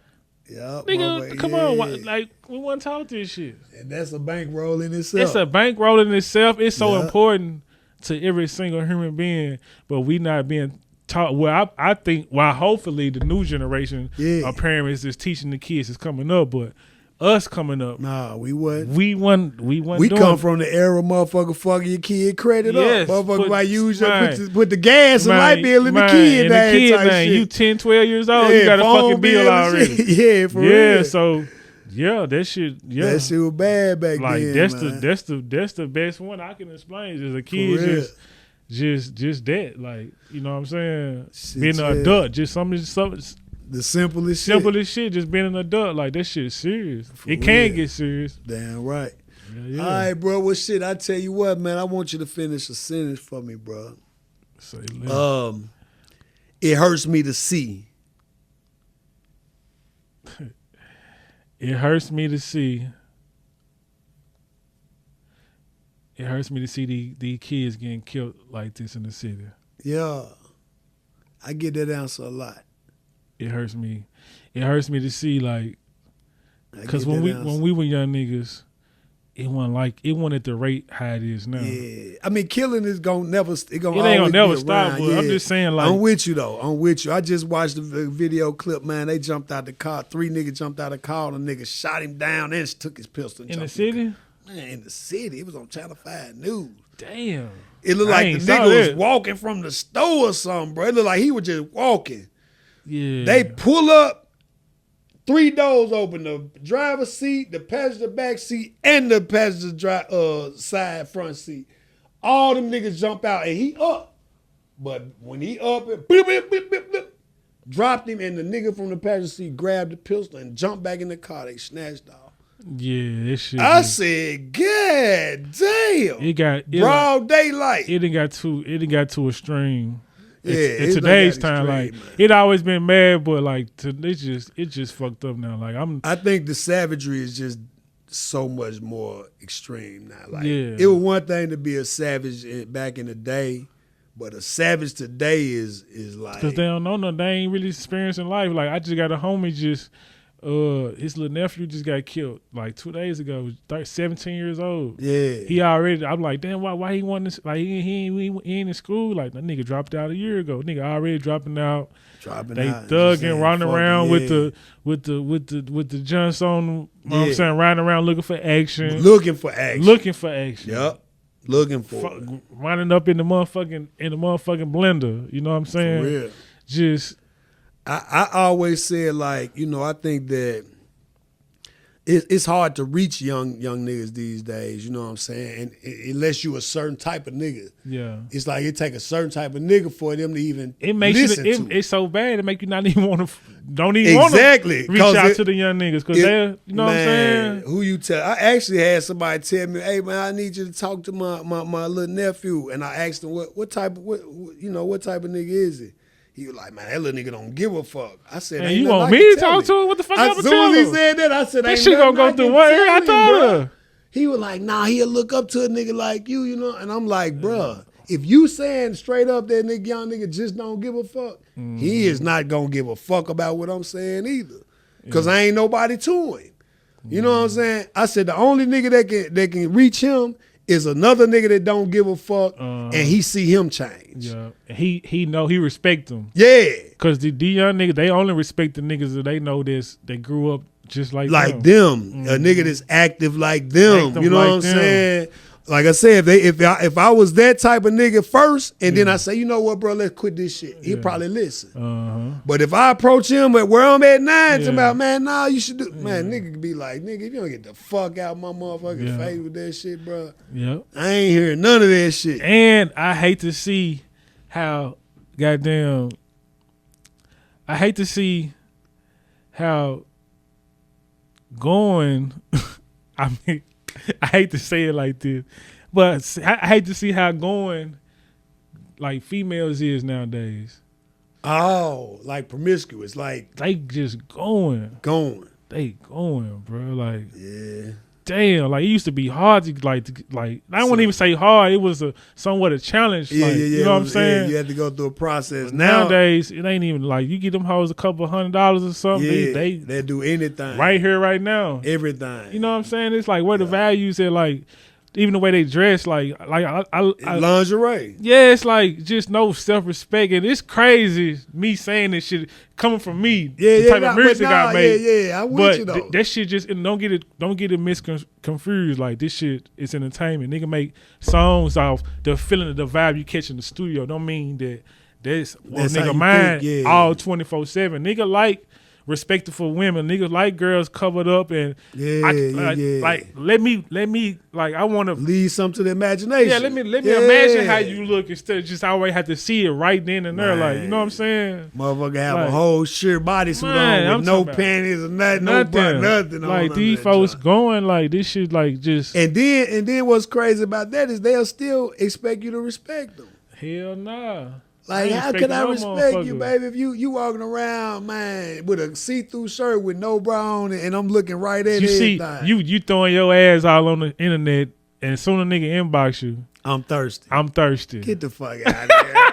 Get your ass out of here. Cut it out, I'm thirsty, but you and this motherfucker pussy print hanging. Yeah. You shaking ass. You doing this and this and on this. GP at 1 o'clock in the morning. Yes, shit, sometimes in the daytime. Yeah. These motherfuckers don't give a fuck, bro. They like, don't give a fuck, it's no values no more. There's like, no you know what I'm saying? Yeah. And I kind of hate that because it's like, niggas still like respectable bitches. Like, you know what I'm saying? For real. Like, you know what I'm saying? Like, for real. And it's like bad in the city. Like, I mean, it's probably like this everywhere. Bro. It's everywhere. But I'm just saying, I can only speak on what you see and where I live at. Like, it's just these folks ass. Yeah, y'all gotta do better, women. Like, come on now. Y'all gotta do better. Do better, man. Like, cover that shit up sometimes. For real. Like, you know what I'm saying? Sometimes. And it was crazy. There's a few of them out here now. Yeah, I ain't speaking for all 100% of all women, but I'm just, y'all know what I'm saying. Because even some women that be like, they sick of it too. Be like, damn, bitch, sit down. Like, why you always gotta show, you know what I'm saying? Yeah, why you always naked? Yeah, why you always naked? Why you gotta show your pussy every time you on the internet? Every time. Like, you know what I'm saying? Like, sometimes just keep it classy, bro. Like, you know what I'm saying? Like, yeah, that's an insult. Classy is an insult. Classy is an insult now. You say classy, and I hate that. Bitch gonna get mad at you. What the fuck? What you trying to say? You know what I'm saying? Classy is an insult. You can still be ratchet. You still can be have fun. You still can have sluttish ways or whatever you want to do, however you want to be, but don't come off like that off the rip. You know what I'm saying? Because if you come like this, niggas gonna treat you. Niggas gonna treat you like that. You can't get mad if a nigga coming to you trying to fuck and that's what you showing. Yeah, that's what you displaying. You know what I'm saying? Like so them two things for sure. Them two different things. But yeah, say it hurts you to see the young niggas killing themselves and killing each other, and it hurts you to see the young women not have the respect for themselves. Yeah, like they should. It ain't got bad, man. Yeah, it ain't got bad, and it coming from me like, you know what I'm saying? I Know what I'm saying? You just say don't they be don't thinking get it they twisted. think I'm just the ratchetest shit. Yeah, Like, because you making the ratchet music. Yeah, I'm making but the ratchet music. that's and shit. entertainment. It's entertainment. Yeah. You don't say this shit to motherfuckers who making ratchet movies or Yeah, that's entertainment, gangster bro. movies Yeah. and shit like this. Like all this shit is entertainment just to give you just a glimpse of a world. Yeah. But don't mean I live in that shit 24/7. You know what I'm 24/7, saying? yeah, that's real. Like I hate that shit, but it's all good though. We still love the women and shit, but y'all just clean that shit up, man. Damn right. Yep. Well, shit, all right. I'm gonna tap in, man. I want to ask you what a few words mean to you before we get up out of here, man. Say less. I'm gonna tap into. I'm gonna start with the word loyalty, man. Damn. One thing I can say about loyalty myself is you have to have some type of dynamic to be loyal, to. Like to be loyal to someone, y'all have to have some type of dynamic, some type of relationship. So I like to start with loyalty. Some people will put loyalty and respect together. However, I feel like respect. That's different. That's different. Yeah, respect. You can walk in the room with that and not even know me. Yeah. You know what I'm saying? Your name can ring bells with respect. Yeah. Like you said, no one don't even know you, but they know your name. And respect you like that. But with loyalty, we have to have some type of dynamic to be loyal to. Yeah. You know what I'm saying? So go ahead with loyalty, man. Let me know what that word means to you and how you apply it to your life. You know what I'm saying? Man, loyalty is everything, and loyalty is important in every relationship, like men, women, men, homie, brother, sister, Yeah. wife, husband, mama, daddy, whatever. Like in every relationship, loyalty is demanded. You know what I'm saying? Yeah. Because if I can't depend on you, you know what I'm saying, why am I being loyal to you? You know what I'm saying? Like loyalty is like, I don't know. It's just loyalty is it's just I don't know. You can't. That's one of them. Yeah, it's a tough one. It's right? a tough one. But it's like I can't tell a motherfucker how to be loyal or who to be loyal to. It's just something. Because if you telling them, they really is that real loyalty. It's just some shit off the rip. It got to be in you to be loyal. Yeah. And I ain't gonna lie. Like, let me ask you this. Go ahead. If I'm loyal to my nigga, if I'm saying like my nigga, I'm loyal to him. Like if I see his girl out and I tell him like, man, you know your bitch was mine. I heard why violate. Yeah, violate. That's being loyal to your nigga, right? True. But at the same time, you got a side bitch on the side. You're not being loyal to your bitch. Yeah. So is you loyal or are you not loyal? Because them two different instances where you can be loyal and unloyal, but does that make you a loyal person? Yeah, check this out. I'm glad. That's a dope way to look at it, I'm right? just saying. That's a dope way to look at it. Now I'm gonna tell you where I think that position lies. Like, I think for one, you got to be loyal to yourself. Yeah. Right. Yeah. And loyalty to self is what's the loyalty? key. What's loyal to yourself? Explain that. That right there. That's the key because now if you running and telling your nigga about his bitch, you have to be. You got to be able to condemn yourself for what you do, right? Yeah. So that's why I say loyalty to self is if you run and tell your nigga about his bitch, you got to make sure he doing the right thing too. Yeah. The only way I feel like that's fair to do is if you know good and well he head over heels and he doing right. Yeah. Yeah. Other than that, stay out their business. Yeah.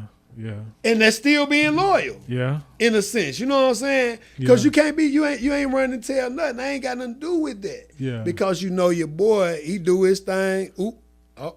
Yeah. I don't fuck with that. Yeah. Now, if that nigga say, hey, you was at Love the other night, man. My girl was in there with that bitch in there, right? Now you gotta be loyal to your nigga and say, yeah, bro. I said that don't mean you gotta give details, but you still can say, yeah, bro. You know what I'm saying? I did see that. Yeah. And if he say, why you ain't come tell me? I ain't my, got nothing to do with that, bro. You know what I'm saying? I can't do that. If that happened to you, would you be mad at your nigga if he said that? Never. I respect the nigga more. What about you? Never.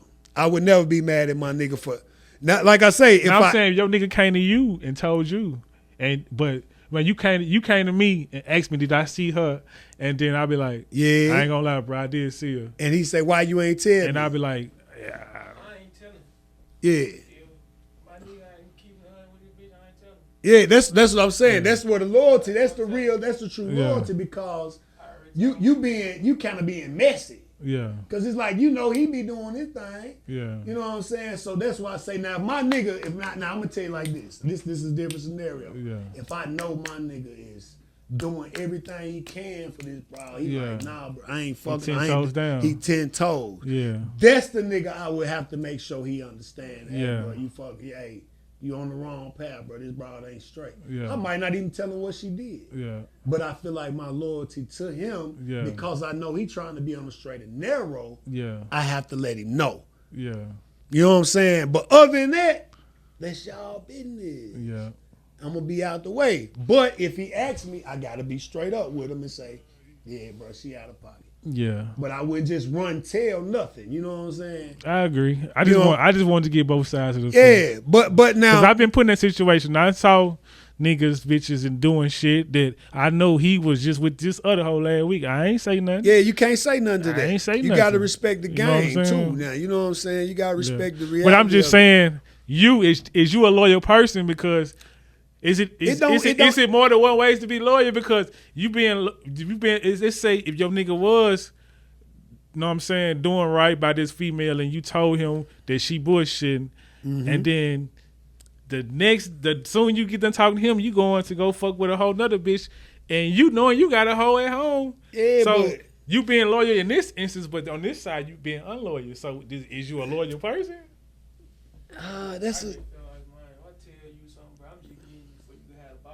Information, yeah. To make no decisions, yeah. You some clarity, yeah. You just getting them the clarity on it. I'm gonna tell my niggas, you need to take it on the chin because you know you don't do right. Yeah. Don't go over there trying to beat up on her. Yeah. I'm with you on that. I'm with you. Now check this out. When you get to talking about a loyal person, I think loyalty is like love. It's levels. Yeah. Right? Yeah. Because it's levels to love and it's levels to loyalty. And I say that because it's like this here. Just like you saying with yo nigga, that nigga there, that's your boy. Yeah. So it's a level of loyalty you owe to him. It might be different than just say me. Just say our dynamic scene right here. Yeah. You said y'all been rocking since what grade? 7th grade. Boom. Yeah. So you can be loyal to him and loyal to me, but it's a different level with him. Yeah. You know what I'm saying? Yeah. So that's why I think loyalty is like love. It's like levels to that shit. Now, it don't make you a disloyal person because of the level of loyalty you have for him is not the same as with me. Yeah. You know what I'm saying? Or even with your girl or whatever. It's based on the dynamics of that relationship. Yeah. You feel me? I feel you. So it don't make you a disloyal person because you don't have the same level of loyalty for everybody. Yeah. You know what I'm saying? It's your level of loyalty is depending different on the person, the relationship with the person. Relationship with that person. Yeah. So if you cheating or whatever with your girl and you telling that partner that you know doing right by his girl some information, it doesn't make you a disloyal person because you ain't giving her this. Y'all dynamic different. Yeah. You know what I'm saying? Your level for her is different. You know what I'm saying? And then you may be loyal to her in a different way. That loyalty, you could be loyal to her in every way, but I'ma still go fuck with me a bitch. You know what I'm saying? That don't mean you still straight. You know what I'm saying? It's still a level to it, and the bitch know what's up. Yeah. You know what I'm saying? The bitch know she better not play with you. Yeah. So I'm still loyal to you. I'm just getting my rocks off over here a little bit too. Yeah. But shit, she know what's up. Yeah. Shit, she know you, baby. You know what I'm saying? That bitch know not to play with you, and that hoe get dropped. You know what I'm saying? So it's still levels to that shit. You know what I'm saying? I just had to ask that for the audience, man. I like that. I know people go man. through it's all kind of situations you could test people loyalty. Yeah, you know what I'm saying. But one thing about loyalty, it comes with that expectation based on that dynamic. So, if you rocking with a nigga, just say in the streets, you know what I'm saying, and I talk about this all the time, how motherfucker might get jammed up by the police or something. Nigga telling or something, right? Most of the time, you can engage their loyalty based off how they were before they got caught up with the police. You know what I'm saying? You basically say, all right, this nigga already had tried to sideswipe me from a bitch before. Okay. The nigga done already did, we had a shit. money play, and we was supposed to split it 50-50. The nigga hit me with a 60-40. Yeah, he undercut me. So most of the time, if you done seen those type of traits, you know what he gonna do when the police get him. Yeah. You know what I'm saying? That's so true. you can kind of evaluate a nigga's level of loyalty because he's still showing you some when he did that 60-40. You know what I'm saying? Because he could have did just 70-30. 80-20. Or 80-20. You know what I'm saying? Or ran off. Or ran the fuck off. So it's levels to that shit all the way around. Now, that leads me to So 100. I feel like I created that back when I was doing the music. That was my motto. You know what I'm saying? I got a line. I said, keeping it 100. Yeah, that's my motto, the code that I live by, the rule that I follow. You know what I'm saying? I was on that. So I had the tattoo before I started my clothing line. I'm talking to a nigga, and I used to stamp, like if I see some real shit on social media, I hashtag So 100. And my nigga told me, he was like, I asked him about how he started this brand. Shout out to Baseball Rich, Beanie and them with Baseball Rich. Yeah. Beanie, I'm telling Beanie, I'm asking him how he kicked this shit off and shit. And Beanie was like, he basically like, no salary cap. He was on that shit like, man, get all the bread, no salary. I'm like, okay. He was like, shit, the shit you be on the So 100, that shit a brand. Mind you, I ain't even thought about a clothing line. When he said that shit triggered something. I'm like, damn. I started with putting just a word in different fonts on a motherfucking t-shirt and selling that. That's how I started with So 100. So, but one thing about that is I said, okay, when I push this shit, I hold myself to a higher standard now. Because I'll be like, I can't be walking around this motherfucker out of So 100 and two other niggas can go in the room and talk about some bullshit I done did. You know what I'm saying? You gotta live by your brand. You gotta live by that shit. So Yeah. I'm like, if I'm walking around out of So 100, niggas call me that 100, J1. I got to operate in that realm. Yeah. So I hold myself to a high standard when it comes to, and now I'm a little different when it comes to loyalty. Just like I said, I still feel like it's levels. But everything I operate in, when I'm dealing with somebody, I make sure I keep it So 100. You know what I'm saying? I don't take sides in situations. I done dealt with people where he don't fuck with him, but they never expect me to be different because I'm operating in So 100. Yeah, bro. I'm in the middle, man. So I can't not fuck with him because he ain't did nothing to me. You know what I'm saying? I hate that shit. Square I biz. hate that shit. I hate that shit. That's be the bro. worst right there. Man, this man operating in square biz. So ain't no way I'm finna be like, oh no, because you did because I don't know the history of y'all relationship either. You know what I'm saying? I'm not from here like you, so I'm like, shit, y'all could have had bad blood way before I even came in the picture. So I gotta operate how he deal with me, bro. You know what I'm saying? That's why I stay, man, so smooth and neutral to the bullshit. I can go anywhere. You know what I'm saying? Fuck with all the niggas. So 100. Say 100, bro. Man. Just stay 100. And For real. Guess what? Never change. For real, Stay bro. 100, never change. Real shit. Now check it out. I'm gonna go to the next word, bro. We're gonna tap into that respect. Respect. Man, respect is just somebody, shit, for me, respect, I respect you if I just like the way you do shit. Like I respect the way I somewhat admire you. Like I can't. It's hard to explain it. Respect for me, I'm gonna tell you, for me, it's like it's on autopilot. Yeah. I walk in the room, respect. You know. Yeah, like yeah. Anybody I meet, yeah. I'm gonna give you the utmost respect, right? Yeah. So you have to do something to get my to make disrespect. make me not respect you or disrespect you. That's true. I agree with that. You know what I'm saying? It's like most niggas, that's solid niggas, they just move in a respectful mode. Yeah, because every time I go somewhere, like no matter who I come across, I'm respectful. I always say like an older person, yes ma'am, no ma'am. Yeah, it's just You know it's what on I'm saying? autopilot. Excuse me, bro. Yeah. I ain't finna just step over your toes and not say excuse Man, me. I'm not for finna real. you know what I'm saying? I'm just in that aspect, I agree. It's just like now you walk in the room, it's respect. You walk in the room, yeah, it's always love. You know, like I say, you have to do something to me or do something, you know, that makes me. I'm respectful. Yeah, respectful. But I think respect is like when you really like, damn, I fuck with dude. Like I respect that nigga. Like he did some stand up shit. Like you know what I'm saying? Yeah, you don't get there with everybody. Like you don't get there with everybody. But I'm just saying, like you said, walking in the room with that automatic respect. Yeah, you got to, because if you want it, you got to be able to give it. You got to give it. You got to. Yeah. I want a motherfucker to treat me the same way. I'm not finna come in here and shit on you or, you know what I'm saying? I speak to a motherfucker. I'm coming to motherfucker. I'm saying, how you doing, bro? You good? You good? You good? You good? You good? It's all love. You know what I'm saying? Shit. So that leads me to my next one. That you even said that, man. My next one is humble. Now, humble is a trick question. I hate humble. I'm tired of being humble. I'm so sick of humble. God damn it, man. Fuck you talking about. Now, humble motherfucker be talking about dimming my light to make somebody else feel good. I don't fuck with it. I'm tired of being humble, bro. And that don't mean I want to shit on nobody. But I'm going to take my shit if you just so happen to be in the toilet, oh well. I'm tired of being, fuck that. Fuck the humble. I'm sorry to break. I'm sorry if I broke the if you ask anybody else this shit, I'm with you. I'm saying fuck humble, man. Fuck humble, man. Because you know what? It don't get you nowhere. It don't get you nowhere. I'm going to tell you what I'm humble to, man. I'm humble to just life in this. Yeah. Life going to humble you. Yeah. You know what I'm saying? Knowledge. I'm humble to knowledge. Knowledge will humble you. You know what I'm saying?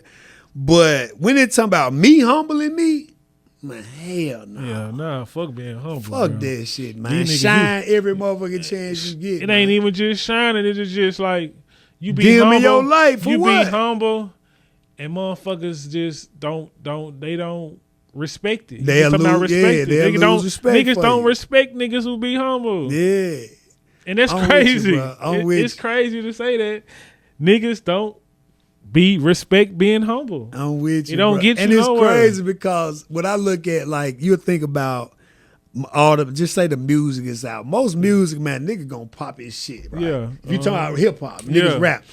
Every time your favorite shit, a nigga ain't being humble. Oh God, niggas don't want to listen. Niggas don't want to listen to the humble shit. Man, you get to talk about a humble nigga. Nigga don't want to hear that. Nigga don't want to hear that shit, man. In certain aspects of life, you supposed to be humble. Like I say, life gonna humble you. That's what it do. You know I'm not saying I'm totally 100% against being humble. You supposed to be humble, truthfully. But when it come to people, fuck no. Talking about dimming your life for a motherfucker so they won't feel bad. The motherfuckers are shit on you being humble. For real. Yes. I've been humble with so many motherfuckers. Like, motherfuckers still ain't come correct. Motherfuckers still ain't come correct. Motherfuckers, for real, I'm telling you know what I'm saying? Like, damn, like, bro, I was being humble. Like, you know what I'm saying? Niggas still be on that bullshit. Bitches, like any aspect of life, like, it's like I just saying, like, in some places in life you can be humble. Yeah. But you gotta know. You gotta understand when and what where. To be humble. Yeah, you gotta understand when and where. It's like a costume. Put that motherfucker on when it's time. When it ain't time, take that motherfucker off, man. That's where it comes in. Where I was saying, like, life knowledge. Yeah. Like, if you walking into a room full of motherfuckers who just we'd say music. Yeah. You walk into a room full of execs. Why wouldn't you be humble? You trying to get where, you know what I'm saying? You trying to get that deal. You might not stand out being humble though. Yeah. That's the part. But I'm talking about based off their knowledge and where you at. Yeah. You have to walk in and understand. Yeah, you trying to get somewhere. If you ever read the 48 Laws of Power, you know, they got never outshine the master. I need to read it. I've heard about that book so much. You need that motherfucker. You get that on your phone. Yeah, that motherfucker like a Bible almost. Yeah. You can get ready to go into a situation and go. Yeah. Yeah. Yes, sir. That's it. I need to get in that jump, but because like never outshine your masters. Basically, you got to know what time to be humble. Yeah, all the time. What's never outshine your master? That's one of the laws. That's one of the 48 laws, right? Never outshine your master. Shine somebody that's over you. Or, exactly. Yeah. Literally, that's the key. Ooh, I just saw niggas because you in a position where you can win if you just ride your way. But the moment you try to outshine them, your ass might get shunned. Yeah. And you out of there. So it's a way to maneuver, and they tell you that in the book. It's a way to maneuver around that to where you basically, it's almost like you play it, you put him in a trick bag. You have him thinking, you know, he done won all the time. You up. Yeah. You know what I'm saying? But you got to play that shit the right way. Yeah. You know what I'm saying? Yeah. So that's the key. But I'm with you, bro. Fuck humble. I'm fuck like being that humble, too, man. This shit, these motherfuckers. It don't get you nowhere. It don't get you nowhere, man. Like you said. Like when you said the music, it said like, yeah, you supposed to be humble because you trying to make, especially you trying to make it. You got to be humble. Hey, how you doing? My name, woo the woo. Yeah. Man, I got this. I do this. Woo the woo, woo the woo. But sometimes they respect you going there, motherfucker, and like you the shit. Yeah. Pop your shit. Pop your shit in the realm that you supposed to though. Yeah. You know what I'm saying? That's why I say you got. You know what I'm saying? It's like I said, if you're going into a business meeting and you going in with the execs, of course you don't want to go in and not acknowledge their position. Yeah. You know what I'm saying? So that's the point. You have to be humble to their knowledge and their position. Yeah. All the time, you know what you finna do though. You know what I'm saying? But you gotta move it with a certain strategy so they'll get it. You know what I'm saying? Now when it's time for you to do your thing, of course you don't let up. You know what I'm saying? Yeah. But for sure you walk in that motherfucker with a humble experience just to let them know that I know what I'm here for. Yeah. You know what I'm saying? Yeah. But this is it. Yeah, don't misconstrue the words. Yeah. Like I said, you supposed to be humble in certain aspects, but sometimes you gotta say, fuck these motherfuckers, man. Fuck that shit. Fuck all these motherfuckers, man. Yeah, For you real. want humble to me? I'm not being humble to your ass. None of that fuck shit. you. And like you know said, what I'm even saying? if you are humble to me, fuck you still. Fuck you still. Fuck all that. Man, you gotta know how to turn it on and turn it off. Damn right. Be humble in some aspects of life, turn it on, turn it off. Damn right. For real. That's what I say. That's my advice. Yeah. Cap. All right, man. One more word for you, bro. One more. We gonna tap into the little simple one, man. We gonna talk about love. And Man. like we spoke on earlier, it's levels. You know what I'm saying? It's definitely levels to love. It's levels to that shit, and I just really want you to just express what that is, what that word means to you, and how you apply it in your life. You know what I'm saying? Man, it's nothing like love, bro. Love will get you through the worst times. Yeah. Like, and love, love can come from all kind of different people. Yeah. Different things. Like your dog can give you love. Your motherfucking your kids. Teddy bear can give a kid love. Your motherfucking parents. Your motherfucking girl. Your wife. Your shit. It's just love is just like we need it. I don't think the world can function without love. Like damn right. Like you need it. Love is, to me, love is everything. Like I believe in love more than all the words you just said. Yeah. I put love the key behind all love. I put love in front of all that shit because love heals everything. You know what I'm saying? A lot of shit that's going on, like we just talking about the young niggas and shit. Ain't no love. A lot of them niggas doing this shit because they ain't got no love. Ain't no love at home. Yeah. Nobody telling them they love. Like somebody telling you that they love you. Just them words that, man, I love you. Yeah.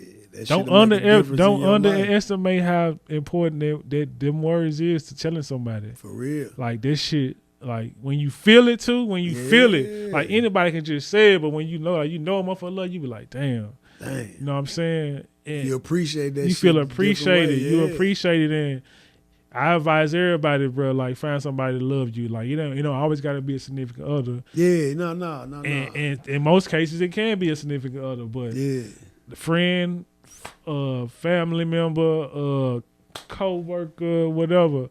Man, you find and somebody that really come from different places. And don't be afraid to take it. Yeah, that's another thing. A lot of that used to be my problem. I was afraid to take love, like to receive it. To receive it. My bad. To receive it, like you love me, man. Fuck out. For real, I used to be like that. No count, and would never say it back. Cause you thought did you think that it was a sign of weakness? Not that too, and I just never grew up like that because I told you I separated from my mama at an early age, and I really never got to get that love feeling. I had to grow to feel like that. You know what I'm saying? Yeah. So I really value it now. You know what I'm saying? So love is everything, man. I always show love to the people you love. I ain't saying showing it to everybody because everybody don't deserve it, but to the ones you love, tell them. Let a motherfucker know. You never know what they going through. This shit might turn their whole shit around. You know what I'm saying? So with that, how do you navigate through that with your kids, man? Like being, because a lot of times absent parent or a situation like yours can kind of affect you when it comes to becoming a parent. Yeah. So how did you overcome that whole process to make sure your kids never felt that? You know what I'm saying? Or should I say always felt that love itself?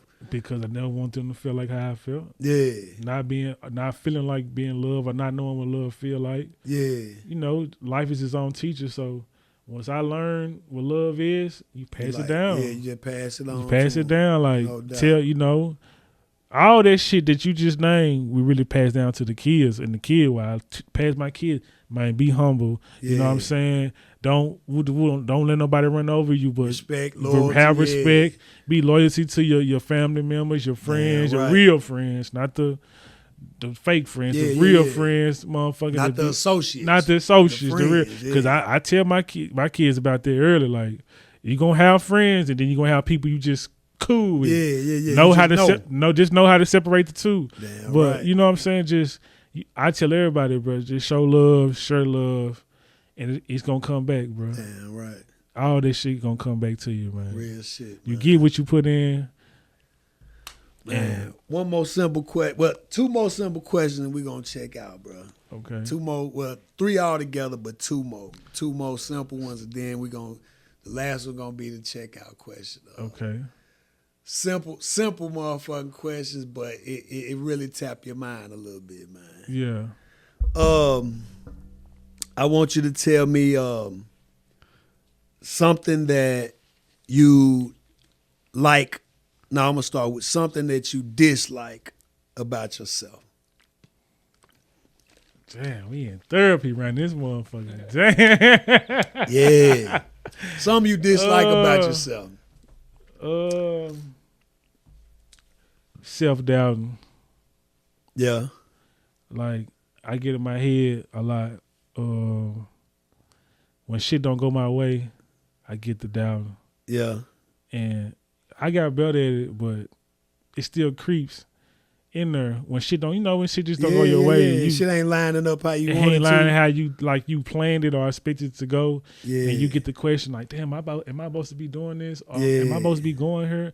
Am I supposed to be, you know what I'm saying? Can I? Should I? Yeah. You know what I'm saying? I hate that about myself, and sometimes I like going. I go into I get caught up in it and go into a shell. Yeah.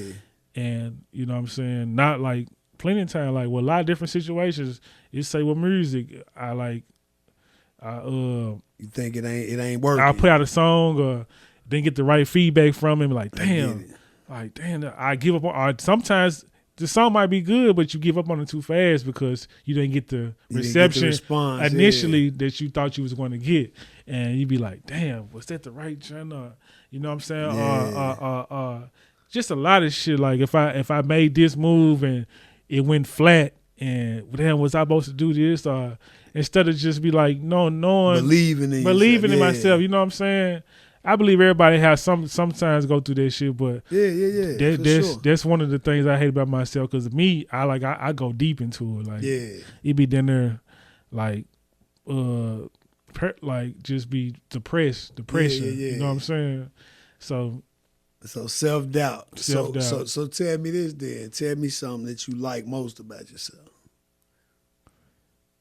Damn. That man got some good ass questions, boy. Yeah, I told you so. It may be simple, but it just pick your brain, man. Make you really dig into you. You know what I'm saying? Something that I like about myself. Most about yourself. Most. Yeah, like. Damn. Because the self-doubt was a pretty good one for a dislike. Yeah. You know what I'm saying? Yeah. That was a pretty good one. Because, you know, people don't be wanting to express those things, but you be like, there's something that you wish you could shake. You know what I'm saying? One thing I like about myself is that I do good under pressure. Okay. When it's pressure, like when I self-doubt or shit, when shit go wrong. You don't break. I don't break. I might self-doubt for a second. Yeah. But I find my way out there, motherfucker, every single time. I that. never give up, though. I swear, like, that's beautiful. I done been through some shit, boy. You'll be like, damn, it's over with. Nope. It's over with. He come right back strong. What? I remember one time, I know this, and I was in L.A. Yeah. With my baby mama. We ride in the car. I had just left the motherfucking the tree house. Yeah. I got a bag full of in the trunk full of shit. Yeah. Like 30 junks in the trunk. You feel me? Yeah. We riding in LA, in Hollywood on top of this. We just I went to the studio after I left the tree house. I ain't even go back to the spot and drop the shit off. I lived from the tree house to the studio. Leave the studio on the way back to the hotel. We get pulled over. For speed. What? The cop got behind us. I was in a rental car, but the rental car, the tags, they had drive-out tags on the rental car, so they think they couldn't find the shit. They think it's stolen, so they pulled me over. License, registration. I'm nervous as a motherfucker. Then she pregnant. Baby mama pregnant. I'm like, sir, she got the license and shit, man. I'm just driving her because she pregnant. She ain't feeling good and shit. He was like, yo, I'm gonna need you to get out the car. Get out the car. I'm gonna need you to get he took me to the back of his police car. I'm like, shit. You feel me? I got the, know what I'm saying? Yeah. The shit in the trunk, and she in that motherfucker. I know she thinking the crazy. I'm like, damn, please don't let the man go to the trunk. Please don't let him go to the trunk. Please don't let him go to the trunk. Please. Man, the nigga went to the trunk. Popped the trunk. He popped the trunk. Number bags falling out. Soon as the trunk come out, his bags falling out to the ground. He like, whoa. So I'm like, oh, my ass too. It's over with. I'm going to jail. It's over. It was a good run. But it's over with. It was over with. He called back up. Like 10 police cars pull up. They all get out the car. They all sit in the front of his car talking and shit. I'm like, damn, my head though. I'm trying to think of how I'm finna make bond, how I'm finna do this, how I'm finna, man, you know what I'm saying? I'm doing all this thinking. Yeah. Self-doubting. Right. You feel me? Self-doubting. But I'm like, man, I'm just like, fuck, I'm ready to accept this shit. Take it on the chin. Take it on the chin. Nigga come to the car. Man, you can go. I was in handcuffs. He get me out. I'm like, I can go. He like, yeah, man. We don't care about no weed. We thought the car was stolen. We more care about if you had a gun in the car. I'm like, nigga, what?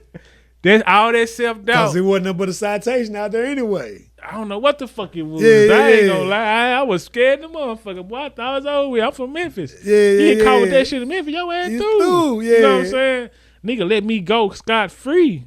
Nothing, no citation. So once they verified the car, you out of there. Once they verified the car, I'm out of there. Ooh. So you know what I'm saying? I held on to some. I only told this story because I still held on to some faith that I was, no matter if I went to jail or not, I was gonna be straight. Yeah, you were prepared to take it on. I never let that get out. Yeah. But I did self-doubt though. At first. Yeah. That's why I said, that's why when you asked me them two questions, there was an example of me having both. Because they were like, I thought it was over with. But I'm like, if it is over with, I'm still gonna be straight. Yeah, I'm be straight. You know what I'm saying? Yeah. And nigga come to the car, like, God bless me. Like, you can go. I can go. Cold guy. Man. Cold motherfucker guy. Story. That was just 2020. Yeah. My last kid, I got 4 kids. I told you about the 3. Yeah. My last kid, she was pregnant with her. She had her in November 2020. This had to been like August, September, some shit, 2020. On Jesus Christ. Damn. That's what's up, man. I'm talking about zillion. Just imagine you in the back seat like this. And you got 30 of them. You got 30 of them. Nigga, they open the trunk. They falling out. They had to pick this shit up and put it back in the motherfucker. I'm like, ooh, man. It's over with. Dude. And then but it's legal out there, though. Bag up, pull up. It's like 16 cops out there. Because you ain't did nothing wrong just yet. But shit, I'm thinking it's legal out there, like, why he calling back up for? I'm thinking it's over with. Yeah. So that's why I'm down. I'm like, damn. I just but once they verified took that breath, I'm like, fuck it, man. It is what it is. It is what it is. Soon as I said that, he came back, man. You good. You good. So just We ain't studying no weed. y'all can you can always self doubt yourself, but just don't never give up because you never know how God gonna play the cards. That's all. That's the only reason why I'm telling that story. You just never know how this shit gonna play out. So just keep your faith, bro. You know what I'm saying? Keep your faith for sure. That's what's up. Yeah. Well, do this for me, bro. Man, tell me what's your vision for Trey Drizzle, man, for the next, I'm going to just say 3 years, man. What's your plans for the future? What's your plans for the music, for you as a man, for your family, whatever it may be, man? Share with the people, man, what's on your agenda for the next 3 years, bro? Man, I'm really trying to become a mogul, man. Yeah. I used to, like I done did the rapper shit, and I'm still a rapper. Don't get me wrong. Yeah. But I want to be more than a rapper. You want to add to your repertoire. I need to have way more in this shit, cause in today's time, being a rapper, that shit ain't even cool no more. Yeah. Like just being one. Yeah, just being a rapper, that shit ain't cool. That shit ain't getting a nigga nowhere. You gotta tap into other avenues. Avenues, like nigga gotta have merch, like. You know, you like I ain't gonna lie, you a good example for niggas out here. Man, I appreciate that don't even you, brother. Know what I'm saying, don't even know. They probably don't even know you. Like so that's why I'm hoping your platform just take off because niggas need to see you a good example of like what you got going on. You got a platform, you got clothes, you got business, you got a lot of repertoire, and this in today's time, that's more, what you need. More now than ever, you gotta have a lot of shit going on. Yeah. You can't just be doing A. You can't just be doing B. Yeah. You can't just be doing C. You need a motherfucking A, B, C, and the D. Yeah. You need all these motherfuckers. So that's pretty much where I see myself. I'm already putting shit together, and I'm just trying to line up. I want to start podcasting. Yeah. Me and my nigga YP, y'all be looking out for it. No doubt. You know what I'm saying? No doubt. Produced by my man, you know what I'm saying? No doubt. So 100, you know what I'm saying? We trying to bring that shit to the city, make you know what I'm saying? Because we don't really have them platforms like how you got in the city. So let's flood this motherfucker, get this shit going. Of course, more music coming, merch. You know what I'm saying? I'm just trying to become a mogul, man. I'm trying to do everything. You know that's what's up, bro. Yeah. That's what's up, man. Well, I appreciate the love, man. Yeah. I wish you the best in all your future endeavors, bro. And of course, we locked in. Yeah, we locked in for sure, man. I wish you the best, man, for your family, man, your kids and all that. That advice I gave you for your daughter, man, take that and run with it, man. I need that. I needed that. Anything I could do as far as, helping you as far as the moves and your vision, man, I love to be a part of it, man. It'll be my pleasure. Hell yeah. You know what I'm saying? I appreciate it, man. For real. Hell and that concludes another episode of Beyond the Clientele, man. I'm your host, J1, J100, or Mr. So 100 because I do it the So 100 way. And big shout out to my special guest, man, my nigga in the building, yes, Trey Drizzle. Till next time. Let's get it, my boy. Yeah. For real.